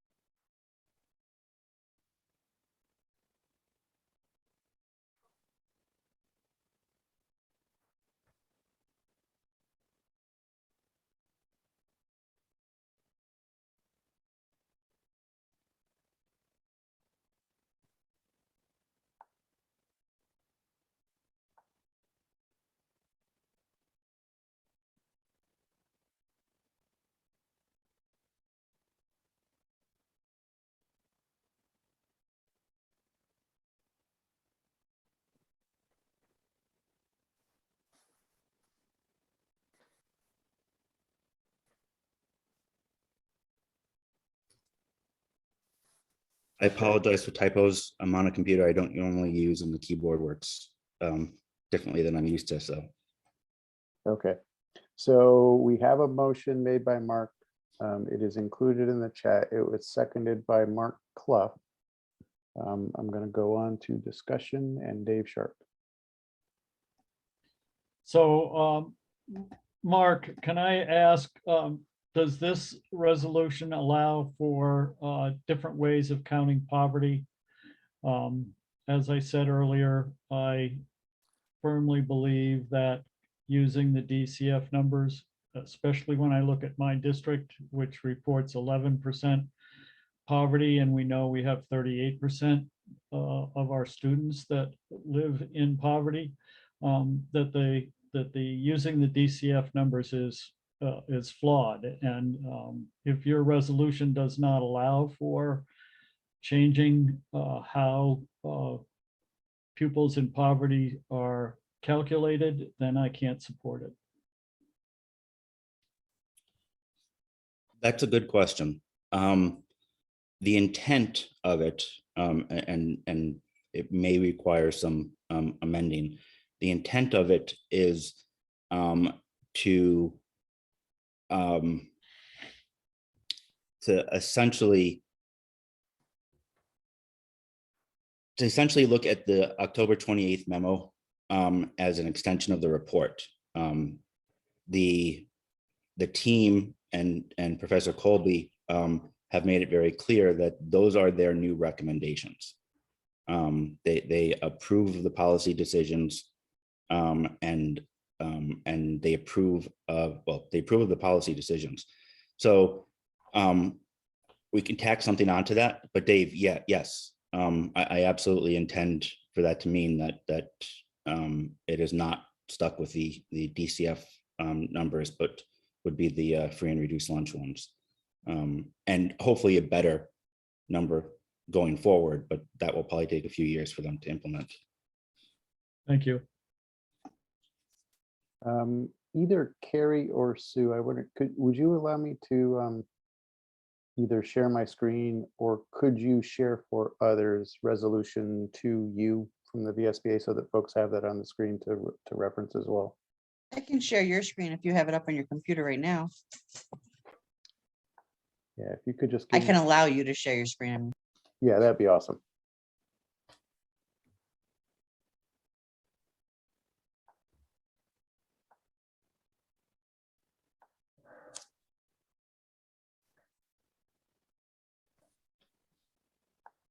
This guy. Neil, Yep. could I make a amendment to that motion, which I think Mark will be okay with?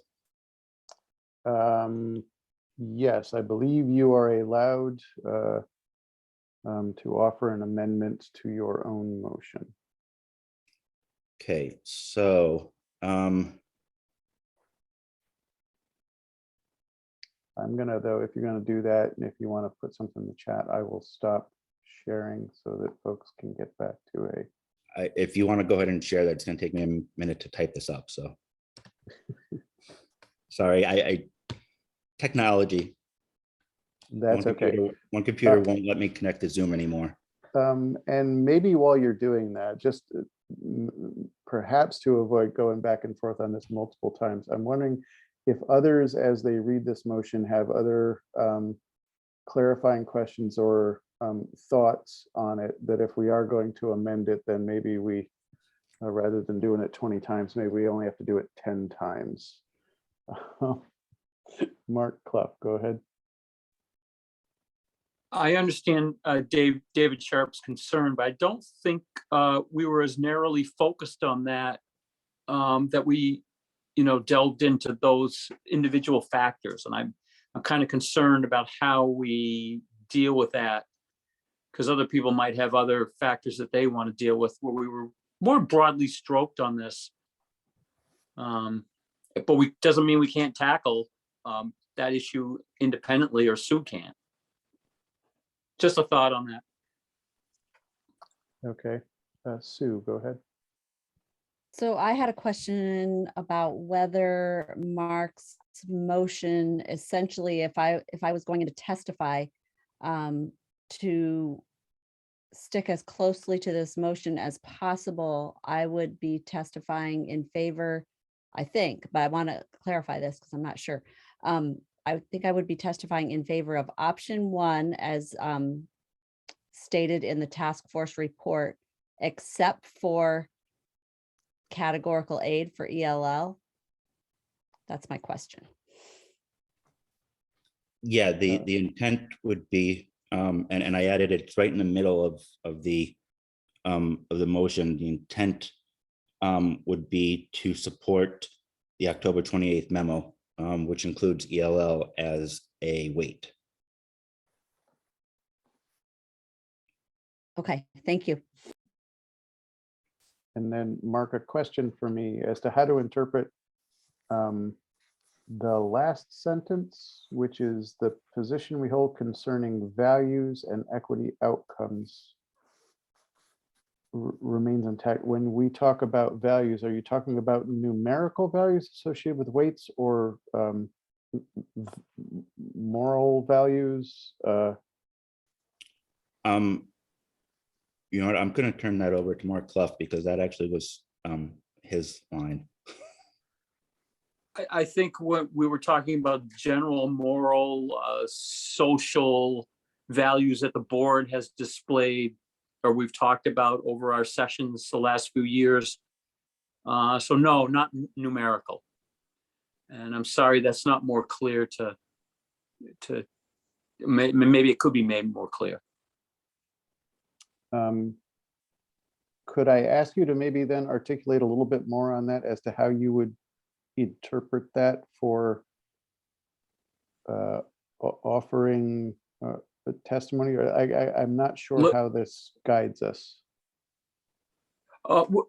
Maybe what I'm trying to say is the values that have guided us as the VSBA.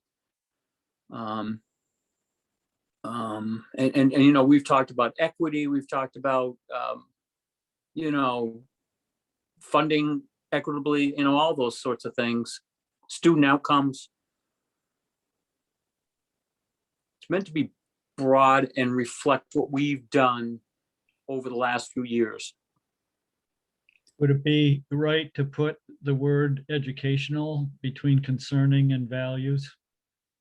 I was thinking something like that too, David. Concerning educational values and equity outcomes. Okay, let me go back to Sue for a second. Strong educational values. But so I want to maybe hold off on the moment on wordsmithing, and I do want to hear from Sue on this. Sorry, I didn't lower my hand. I did Oh, not have okay. my hand raised. Damn. Okay. Neil, if I could, I saw that last sentence as actually giving Sue an awful lot of leeway for all those other options and recommendations that the task force said should be considered. That was basically that's basically what I thought of that sentence. Okay. So Neil, can I ask a question about that? Absolutely. Okay, so I'm looking at the slide from the presentation from the webinar. I think it's on the 7th slide, and it's about further recommendations to accompany systemic options. And so this is where all those other things are covered. English language learners categorical aid. I think I'm clear on that. Then we've got counting students living in poverty, small school and merger support grants, transition mechanisms for changes, education tax advisory committee, comprehensive evaluation mechanism, and unified income-based taxation system for K through 12 education funding. So, excuse me, those are the things that I would be that they would be asking me about that I think Mark is talking about. This language would guide me in. And I think, Sue, can you read not including ELL, can you read the first 2 or 3 again?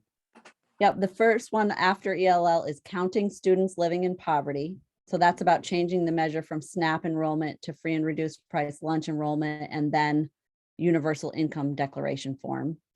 And then the next one after that is small school and merger support grants, eliminating the small school grants and using weights, maintaining merger support grants for districts that don't qualify for a weight. That's really taken care of in the memo as well, I believe, right?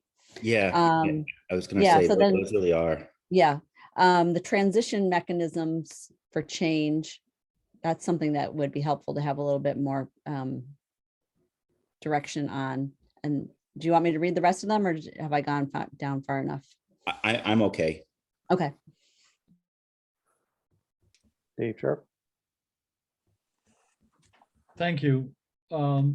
So it's important to keep in mind that the study that Tammy Colby and Associates produced was with regard to weighting. The charge from the legislature to the task force was much broader. It had to do with looking at funding in general and equity in general. So some of the pieces that you just talked about, Sue, that that are in that document really have nothing to do with the weighting study, and have to do, I mean, of course, it's all interrelated. I don't mean to say that they're separate, but they're much broader than just a weighting study that the task force took into consideration. And we may want to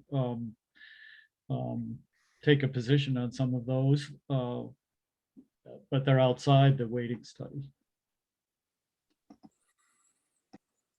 Thank you, Dave. Any other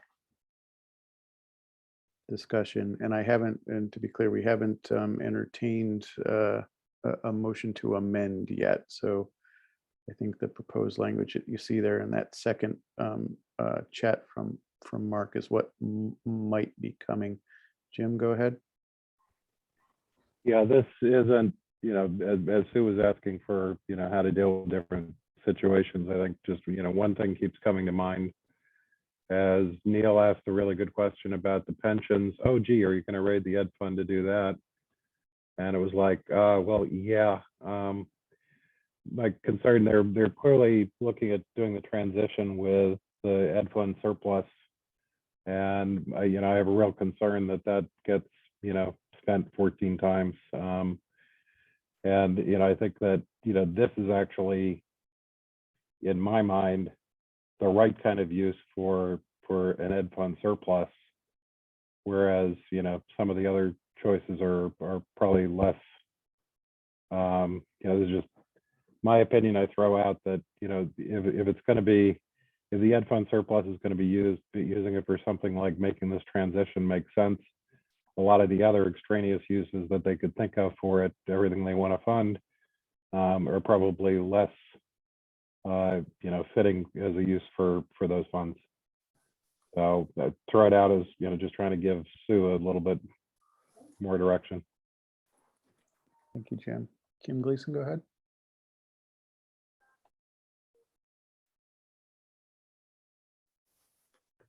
There we go. Sorry. I guess my concern is to ensure that we are not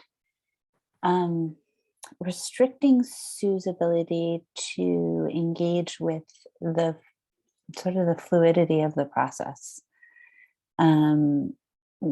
Having been part of the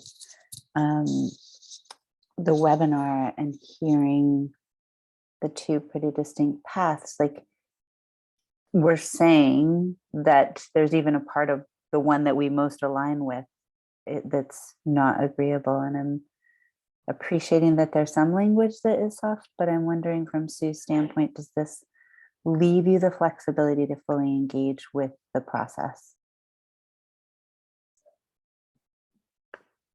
I'm going to take a minute to read the revised motion. Okay.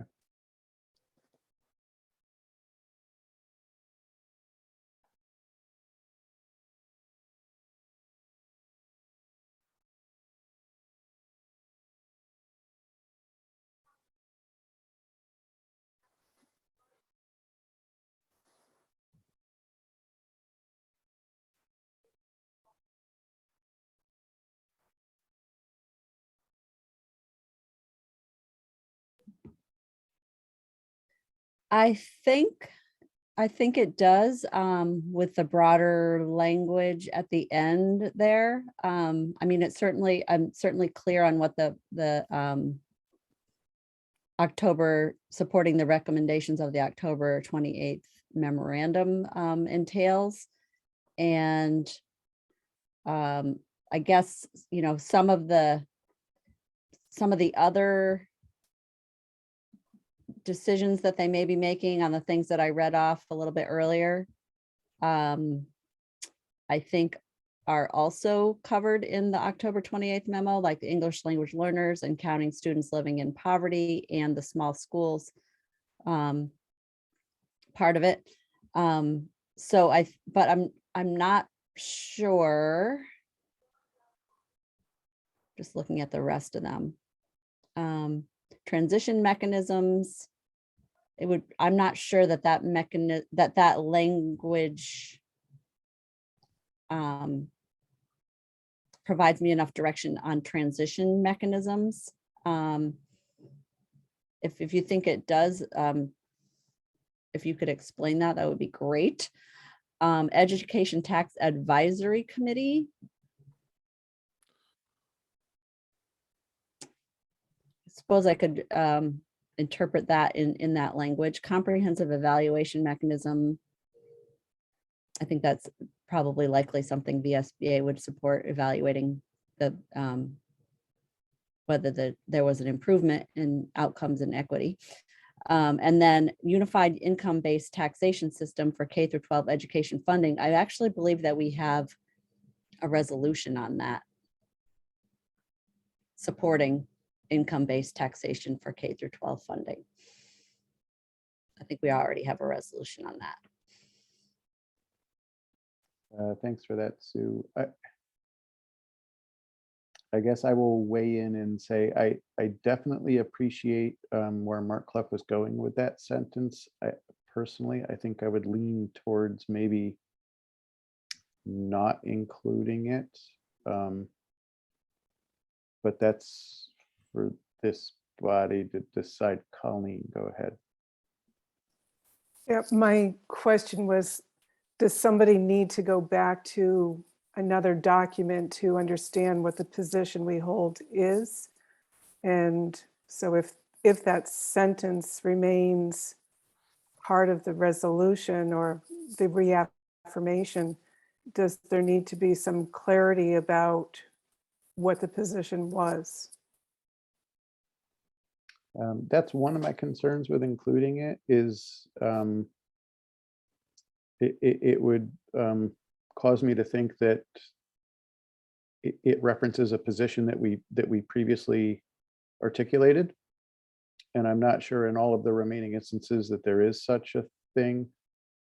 I certainly understand the sentiment behind it and trying not to box us in. I guess what I'm wondering though is if by just removing it completely, that also gives us the flexibility that we need without the need to try to justify a position that we might take on something by having to reference whether or not it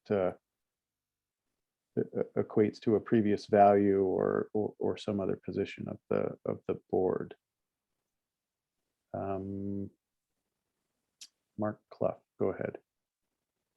I guess I just came around to your thinking, but I was gonna say that I thought it was something that gave us the ability to be fluid as we talked about these issues, and it became our values. But I can see your side of it, and probably it's cleaner to do it your way.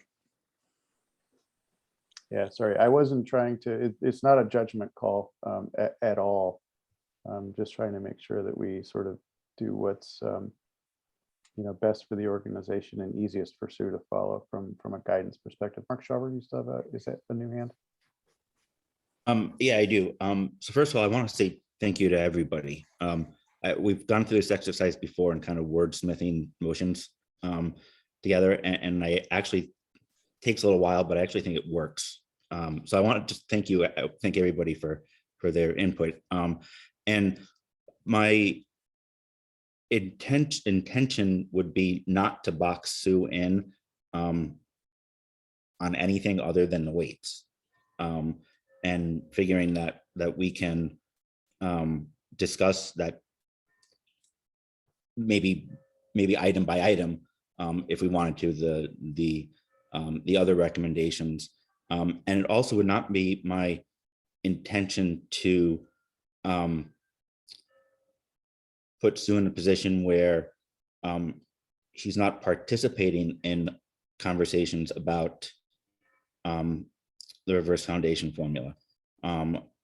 Just that those conversations would, the testimony would come back around to, but this is what VSBA is supporting. I just wanted to clarify that, and I don't know if that makes it better or worse, but I think it does help. I mean, so my sense in if I'm reading the room correctly, right, is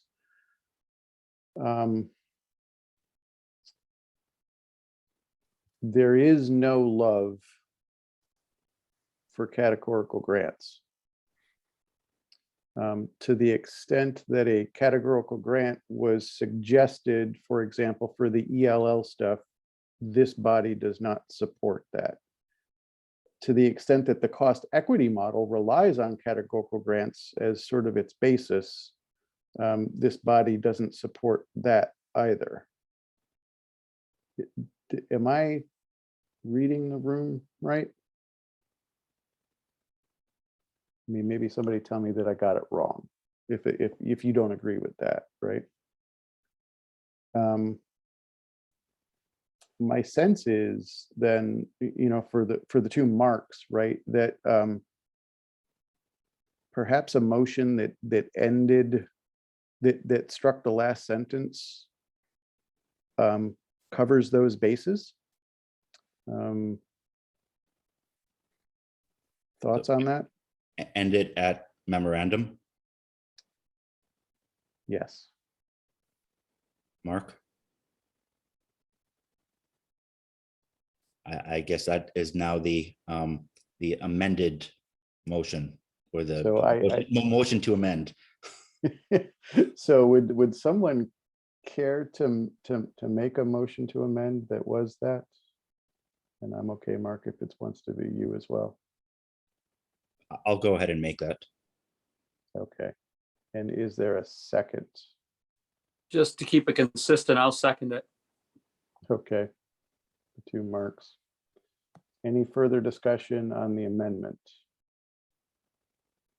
Gaston, go ahead. Yeah, thanks. The only concern that I have is that the motion ends with the October 28th, 2021 memorandum, and I just printed off the January 11 memorandum. And so by going forward with this motion, are we then excluding what's in the January 11th memorandum? And so I only ask whether or not that October 28th memorandum should also be part and parcel with the January 11th memorandum. I don't know if that makes sense or not, but thank you. Thanks for that. I will admit to everyone, I have not had a chance to read today's memorandum yet. So I don't think I'm in a position to comment on your question, Gaston. Neil, if I could. Sure. The two memorandums address different topics. The 28th memorandum addresses recalculating the weights based on the 3 policy decisions the task force made. The memo that was released this morning addresses giving the task force the cost equivalency, the dollar amounts for the weights based on FY18 numbers. So today's memo is, at least the table is about the reverse foundation formula, where the 28th memo is about actual weights. But I hope that helps. I don't think we are excluding or including the January 11th with this motion, because it's really on a different topic. Thank you for that. Any further discussion on the amendment? Dave Sharp? Thank you. So, as I'm sure everyone here is aware, so maybe it doesn't need saying, but I'll say it anyway. You know, how we fund education has been under pressure to be revised annually for as long as I've understood anything at all about education funding, certainly since Act 60 was passed. And this represents you know, yet another way to try to address education funding and make it fairer and more equitable and tax the right people. And you know, it's a difficult and sticky situation, and I think we should avoid weighing in at this point. So I agree with the motion that Mark has made, and leave out this latest memo, at least for the time being. Maybe we should have a robust discussion about education funding, but to get it wade into those weeds at this point, I think is risky. Thank you for that. Any further discussion on the amendment? All right, and seeing none, then I'm going to call for the vote on the amendment, which is to strike the last sentence that begins with the position we hold. All those in favor of striking that sentence, please. Sorry, Mark, you're waving your hand. Yep, actually, the amendment adds the sentence before the last. So it adds a furthermore, the VSBA board supports, and then strikes the last one. Okay, thank you for that clarification. All right, folks, so yes. Where is the furthermore? I'm sorry. I don't see that.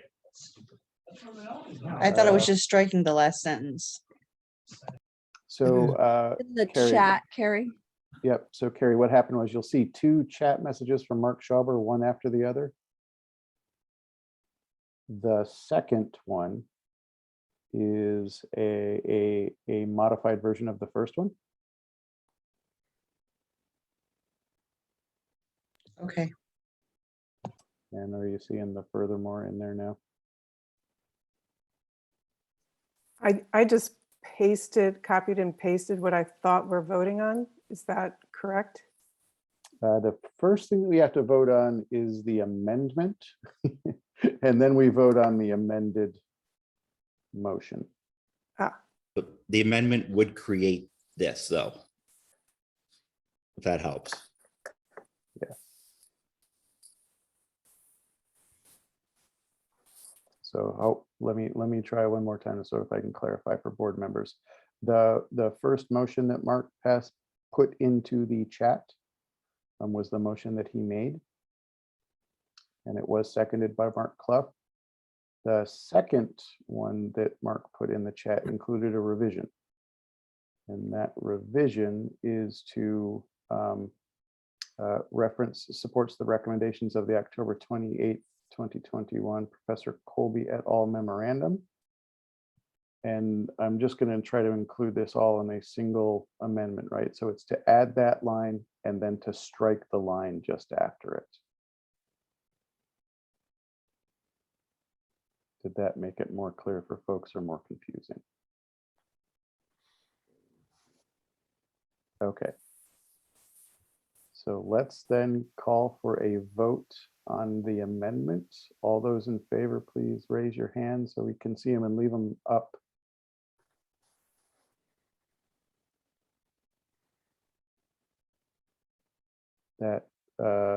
That looks to be unanimous to me. Okay. So now, thank you, Colleen. If we scroll all the way down to the bottom of our chat, folks, what you see now, that is the amended motion. And so if there's any further discussion on the amended motion, I'll take it now. Otherwise, I'm going to move on to a vote. Okay. All those in favor then of the motion as amended, please raise your hand and leave it up.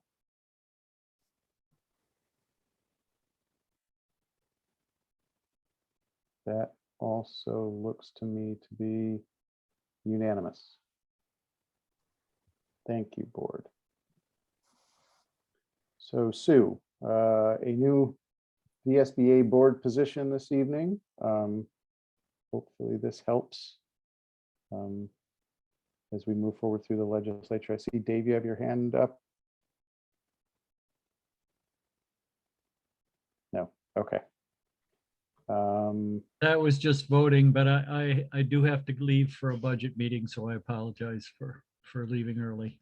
Okay, no worries. Thank you for being here for this part. All right. So with that, board, is there any other items on the task force report that folks wanted to talk about? I have to imagine that this is not the last time that we're going to talk about this, folks. So put on your seatbelt, get ready. I think this is going to be going on for a while. Mark Schober. I just want to, well, first of all, thank everybody. I think we did good work. In regards to the changing the taxing to income-based, I think that's a good idea. I think this is the wrong time to do it. I don't think that we make so many changes to the system at one time that one, we can't really tell what the results are or what affected the results. So I'd be in favor of looking at that going forward, but not doing it at the same time as implementing the weights. Thank you for that. Sue, I think is there an existing resolution that applies to the income-based taxation? I believe there is. I'm just gonna find it right now.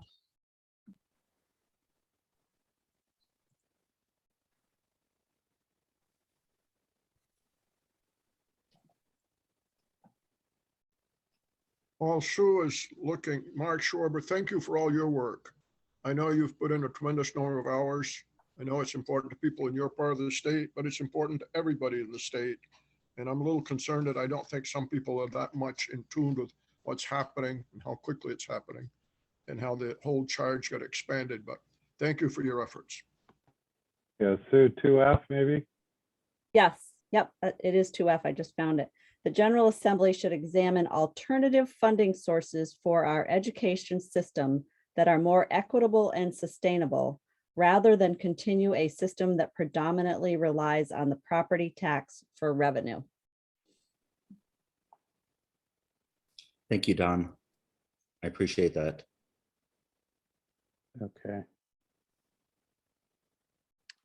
Do we want to entertain this evening a position on timing of a potential switch in the funding formula?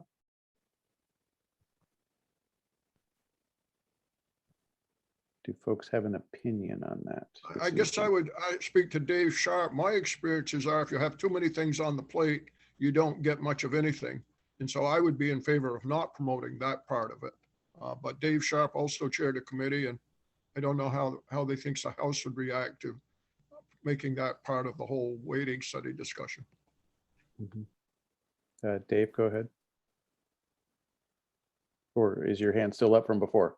No, I raised it again. So first of all, I think this notion of going to an income-based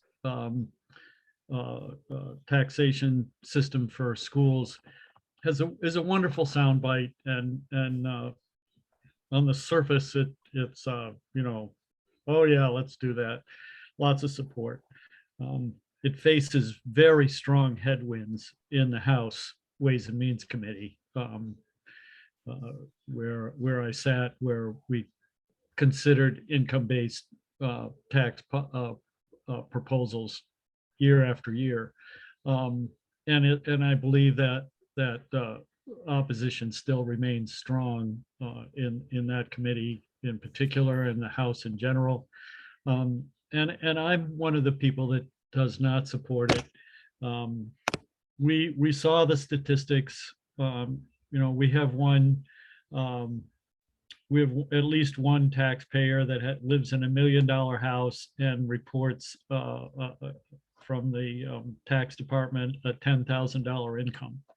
So this individual, you know, it's bad enough under the current formula where his house value is limited at $500,000, and then he pays the property tax over $500,000.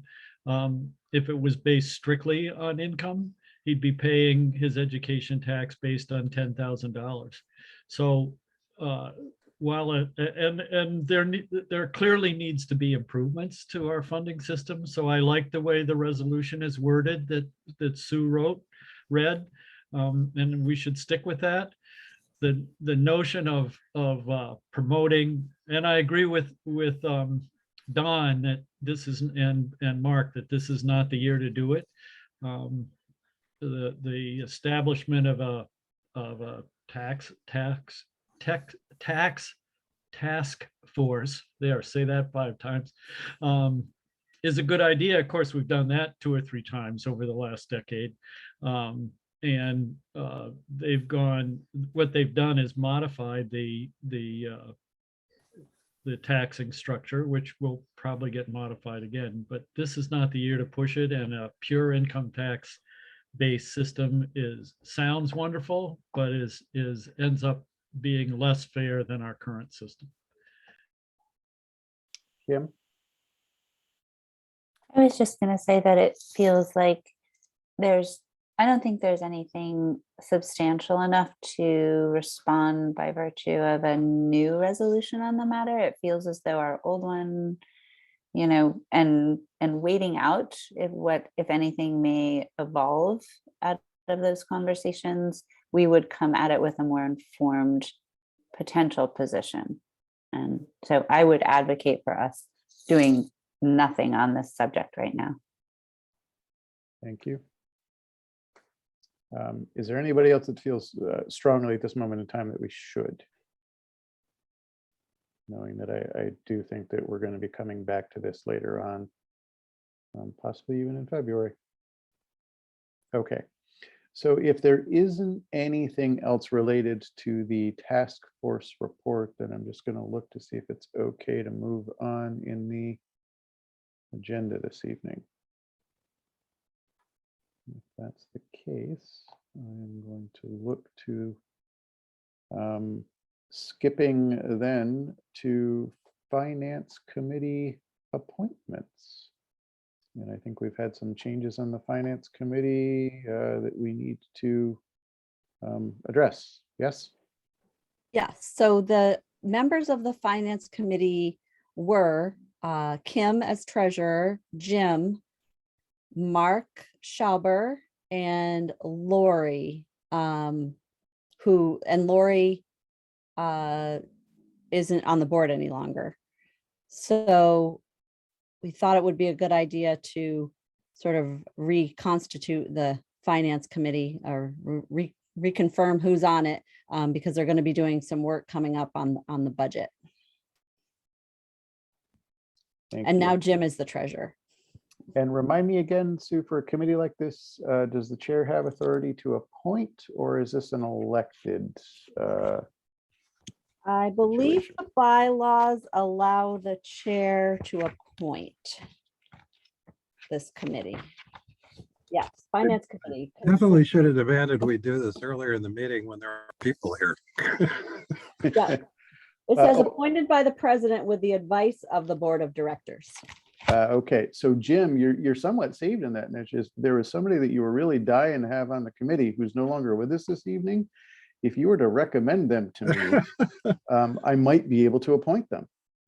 How about that? No, actually, I really wanted to just kind of lay it out there. I mean, appreciate everybody who's been on it, and really glad to have, still have Kim there and Mark. But it would be good to have at least one more member, and just really looking for people's expressions of interest or people who have a background that, could be useful. It's, being able to, if you like balance sheets and income statements, then, hey, this is your shot, So, if we can, if anybody is interested who's here right now, speak up. Can I just confirm that it's currently Jim, Kim Gleason, and Mark Schauber? Are the other two still willing to continue? Mark? Yep. Okay. I saw nods. If we have to go with 3, we can, but if somebody else has some background and interest, it's gonna be a little bit, it's usually the budget, and the budgeting process is gonna be starting relatively soon. And the budget is, interesting part of it, but we're also looking at our financial policies. And we're also, we brought up the idea of doing something different in terms of investment of some of our longer term funds. And, would like to try to discuss and address that. So we have a couple of topics that, if any of that sounds interesting, if it sounds dreadful to you all, then we won't demand anybody join.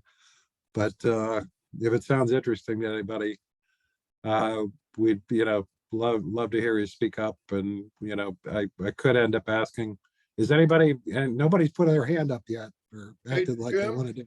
Jim, is it Mark Schauber or Mark Clough that's on it? Schauber. What about Mark Clough? He has a background. Mark is a banker. I see him, and he was the only person that I think stepped about 10 feet away from the camera when this discussion began. So, but go ahead, Mark Clough. How do you want to? Well, Jim, if you get in a pickle, I'll do it. It's not the most exciting budget in the world, but yeah, if you need a body, I'll sign up. Wait, it's not that we just need a body, but we also, in the budget this year is going to be a lot less. Kim got us through the change in fiscal year, which was a big deal. Now that we're through that, the budget is going to be a little bit less complex, but I think financial policies and, an investment approach are going to me, those are things that are interesting to most people, that they want to run away 10 feet like you did. So I guess to be realistic, I'm going to be chair of our SU, which is pretty large. I probably shouldn't do it, and I wouldn't do service to you. Understood. Okay. So if I could ask Sue to maybe just, Sue, Carrie, Neil, or I can do it. Just send an email out to everybody, if anybody is really interested, honestly, if really nobody wants to do it, then it's better that they not do it, because I know I've got two really good people working with me here, and we can do that for now. But I want to give people the fantastic opportunity of serving on the finance committee if they're interested. So we can shoot out, you want me to do that, Sue and Neil, or should you guys? Yeah, why don't the three of us can work together to just Okay. Get a communication out to the board. Just to offer it. Yep.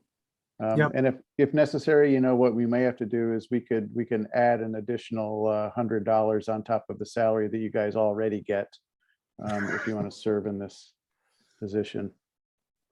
That's an infinite increase in salary. It sounds like the offer I got from the board of the coalition. They doubled my salary. Yes. Zero. And just in case I'm being not appropriate here for any of our newer members, no, you're not getting paid for this. I apologize. Your service to the VSBA is a free service. Neil, while we're on the subject of vacancies, and maybe Sue has this, but do we have all regions represented now? Are we at maximum force? I think we have one vacancy. But I need to check the website because I think the website is current now. Is it Caledonia South? We have a vacancy. Yeah, Is that what it's called? I think it is yours. I think it is your Kingdom South, right? Kingdom South? Yeah. Okay. I think so. Yeah, I put a plea out to all the boards. I got nada. It is Kingdom South. Maybe I can work with somebody there. We can do another round of inquiries. If you have a suggestion, Sue. Obviously, you need to do a better sales job than I am today. Oh, don't worry. You're being too hard on yourself, Jim. I think you're all doing a wonderful, wonderful. Okay, because I think, speaking of financial policies, I think last time we looked at it and we wanted to say that, we ended up creating a, X or above number of people for the finance committee. So I think we're good with 3, but I think 2 would be too small. So, all right, we're going to do our best to get you that right person added to the committee. I'm going to move on then to the VSBA strategic plan monitoring report, and maybe turn it over to Sue if there's items in there that you'd like to highlight for board members. I mean, and maybe before you even do that, I gotta say, gang, holy cow, has January hit with a bang. Our staff is flat out, and I just want to take a moment to recognize them for the work that they do. Sue, Carrie, Sandra, and hopefully soon to be with us, Phil. But every year, I know January is bad, and then January shows up and I'm like, it's even worse than I thought it was going to be. And that's saying something, because what I thought it was going to be was pretty bad. So thank you. And with that, maybe if you want to highlight some of the things that you guys have been working on. Sure, I would love to. I have a few that I thought I would highlight. One is that we're finalizing a new draft of the 2022 edition of Essential Work of Vermont School Boards. That's our publication that addresses the multifaceted work that you do as board members. And as you provided for in this year's VSBA budget, every new board member elected, new school board member elected in this spring is going to receive a copy of this upon their election. And it also goes with them with sort of our new board member packet. And we're hoping that's going to entice them to engage in what we call the first year journey, which is the training for new board members that we'll be doing in the spring. So that's a pretty big publication. So it's a pretty big piece of work. Susan Holson really did the first pass at it and did an amazing job. And we're now just, editing and refining and that kind of thing in our spare time. which is we don't have much of at all, but we're working on it because we need to get it done. Also wanted to just make sure that you're seeing the weekly update emails that we started sending out in the fall. They're definitely, it's definitely an added task to our week to pull that together, but we think it's really worthwhile to be able to provide timely and relevant, useful information to our members every week. And hopefully they'll be better, informed about what's happening on the state level, what the VSBA is doing, and opportunities that they can take advantage of through VSBA. So make sure to check your emails on Tuesday for that weekly update. Then I also wanted to let you know that we superintendent searches are definitely booming. There's a lot of retirements happening for superintendents. So we currently have 4 active superintendent search contracts. It says 3 in your packet, but there's been one more that's been added since Friday. And then we have one more that's probably going to be added by the end of this week. So we're going to be up to 5. Those are being facilitated by outside consultants who are typically retired superintendents. But they do require support and sort of oversight from the VSBA. Let's see, I think the last thing I wanted to mention, which it was in the weekly update email this week as well, is that last week we announced the Equitable, Anti-Racist, and Inclusive Education Communities mini grants. And this is from generous funding from the Vermont Community Foundation grant that we got. We're doing a mini grant program to support the pursuit of more equitable and inclusive education communities. And there are 5 grants available for, they're each $5,000. So that's why they're called mini grants. But school boards are one of the entities that can apply for them. So I would encourage you to take a look at the it's not a onerous application at all. And you could take a look at it on our website. It's on the equity resources page of our website. So just wanted to make sure that all of you were aware about those mini grants. And those are the main things that I wanted to pull out of the strategic plan monitoring report. Thank you. Thank you, Sue. Jim Salsgiver? Yeah, just a real quick question. Doing all the superintendent searches, are there applicants? I think they are getting applicants. I have Susan Holson was the person that oversaw those before she left. And so I am not as knowledgeable about it as she was, but I certainly am going to be checking in with the consultants on a regular basis. So I'll find that out, what they've got. In a couple of the searches, it's still really early, like they're just getting together their ad, but a couple of them are further along too. Martine? I know we want to wrap up, but can I ask a general open meeting law question of you all? Sure. Is now an appropriate time to do that? I might save it for some new business right at the end, if that Okay. is all right. Yep. Adrian, are you telling me that is Dave leaving? Dave is gone effectively on Friday. Oh, no. Yeah. Oh, no. And I did want to point out that he told me that there were between 12 and 13. He wasn't sure superintendents who are leaving their positions this year. So sort of a terrifying thing out there. But I'm very happy that the VSBA handles these things. Thank you. Sorry, Adrian. Yeah, we are too. Well, some of us, our district is probably not the most welcoming at the moment. Don't tell your superintendent. Any other questions for Sue this evening on the strategic plan monitoring report? All right, seeing none, then I'm going to move on to the consent agenda, which includes the December minutes. I will look for a motion for that, please. Jim Salsgiver, go ahead. Make a motion to approve the consent agenda. Thank you. Tara- Is there a second? Tara, second. Tara Sweet with the second. Any discussion? All those in favor, please raise your hand. You can see them. That is unanimous. Thank you. So Martine, if you want to go, let's go on to new business. If you want to shoot in your open meeting question.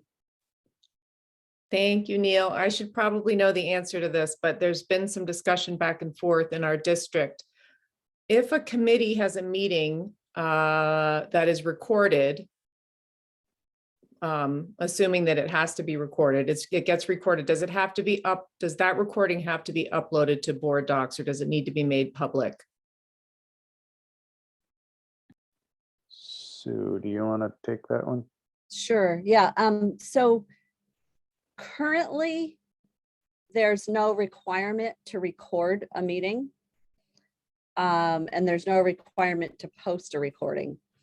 I believe there is a bill pending that's probably going to move and pass that is going to allow for boards to meet, and committees would be also allowed to do this, meet completely remotely with no physical location. And that bill, that bill requires recordings of board meetings. I'm not sure if it requires that they be posted, but I can look at it and let you know, Martine. So do committee meetings currently have to have an in-person component? Yes. Okay, thank you. You're welcome. Kim.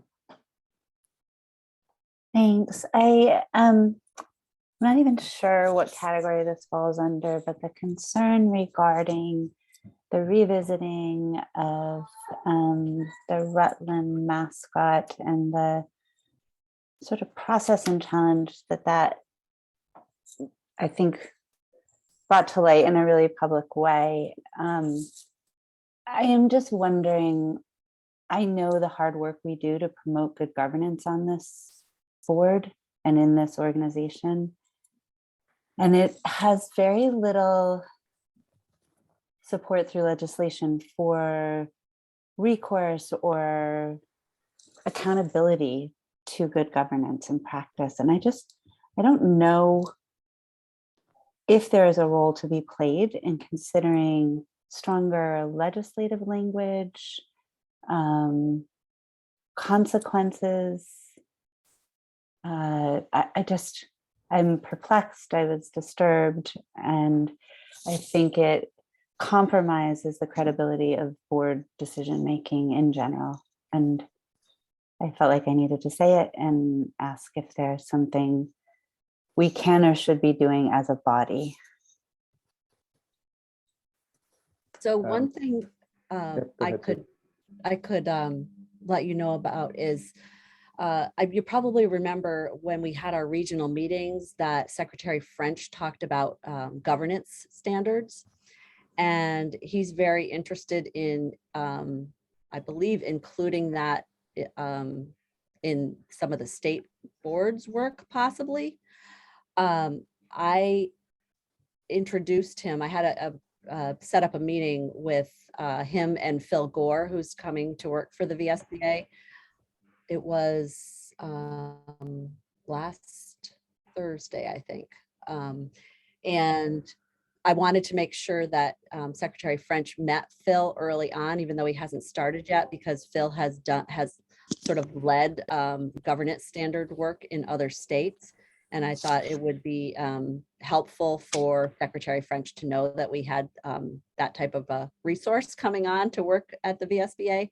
So we had a good discussion about that. And I think some of the topics that you're thinking about, Kim, might be addressed in that through that avenue. Thanks, Sue. I also, and I know we're out of time, I just want to say out loud that Chapter 16 Title 16 Chapter 11 is going to be open and worked on through House Ed, and that really puts in place where we find unified school districts in the law. in terms of how we operate. And also has the other component that has been a challenge for the state board to know how to manage dissolution of merged districts or those stepping out of their mergers.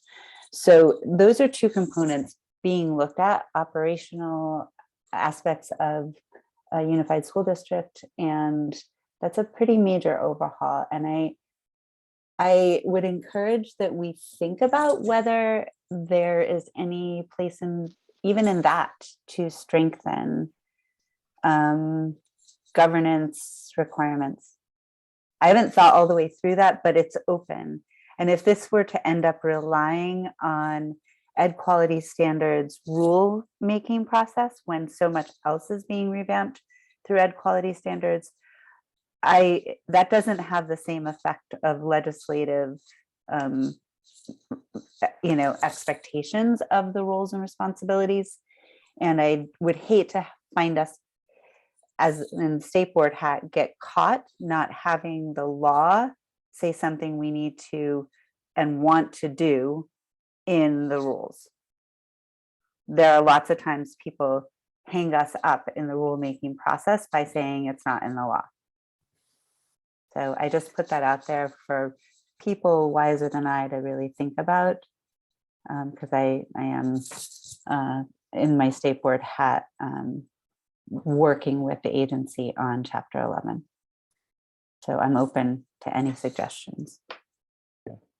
Thanks for that, Kim. I think that gave us some good context to think about. Mark Clough? I guess she's really struck a note with me as well, Kim. Danville School did a mascot change thing, and it looks like 2 or 3 people are going to run for open seats just up for the issue of getting back to the mascot change. And that really concerns me around governance. This is the local thing, right? But yeah, boy, if we could apply some teeth to getting governance thoughts around this, it's a good topic. And I would just love to see it show up in law. I think there's concern that it just relies on rule. Yeah, Mark Schauber. So along the mascot lines, I just figured I'd let everybody know, if you don't already. Rep Knott has a bill, and I don't know the number, which would stop the use of mascots or slogans that have racial current or past issues. I'm losing my words. Sorry, it's getting late, but I think you all know what I mean. And he obviously is a rep from Rutland. So thanks for that information. I think it is something. I mean, Sue, let's have that up on the list of things to look at and maybe bring up at a future meeting. I will say personally, I think the one area of this that I'm a little bit hesitant on is applying a set of rules to school board members that wouldn't necessarily apply to other elected officials. As sort of a signal that we think that the problem is only with school board members and not with maybe our own members of the legislature. So that's where and then I wonder if you're going to pursue it at the more broad level, if you're actually going to get buy-in or pushback if we try to institute something like that. Or if Dan's going down the governance path, though, I was just going to say, if Dan's going down the governance path, I think we just want to be mindful of how that becomes operational and how that changes accountability within school districts and gives some support to chairs or whomever trying to expect good governance and accountability out of their school elected officials, knowing full well there are problems in all sorts of elected bodies, and the mascot is not everybody's challenge, but the process by which you undo a duly worn process for change so that you're revisiting all decision making at board levels and board tables is absolutely destructive to the credibility of work that boards do and are expected to do. So yeah, I hear you. Oh, and I apologize. It's Suzanne or Susan? What's It's the right? Suzanne. Suzanne. I apologize. Suzanne, go. Along those lines, I would love to have a conversation at some point about how to best manage public comment and the lack of civility and understanding of what can and cannot be said in public session, especially during public comment. It's just feeling like, at least out of my area, public comment has become a place for people to air, maybe you might call it their dirty laundry, and not care who they might be hurting in the process, and the fact that they also then take away the school board's ability to be a semi-judicial board. So having a conversation around that would be helpful. I do believe that we covered a portion of that in our recent webinar. Did you have a chance to tune in or watch the recording on that? Oh, I watched it.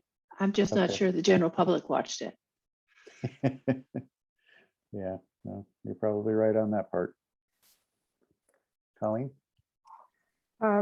Just in relation to that, our district has certainly dealt with those same issues, Suzanne, where it's been extremely uncomfortable.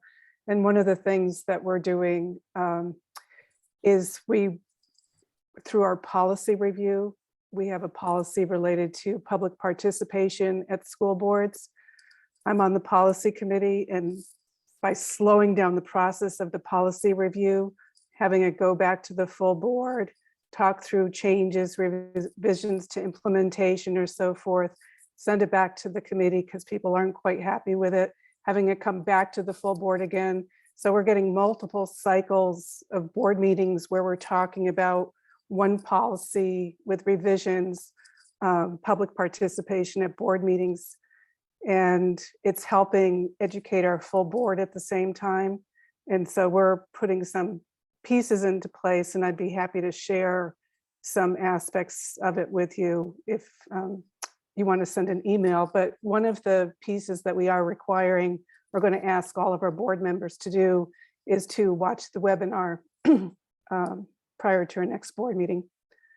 But it's certainly a very difficult, uncomfortable situation when people start airing their dirty laundry. Thanks for that, Colleen. Any other topics under new business this evening?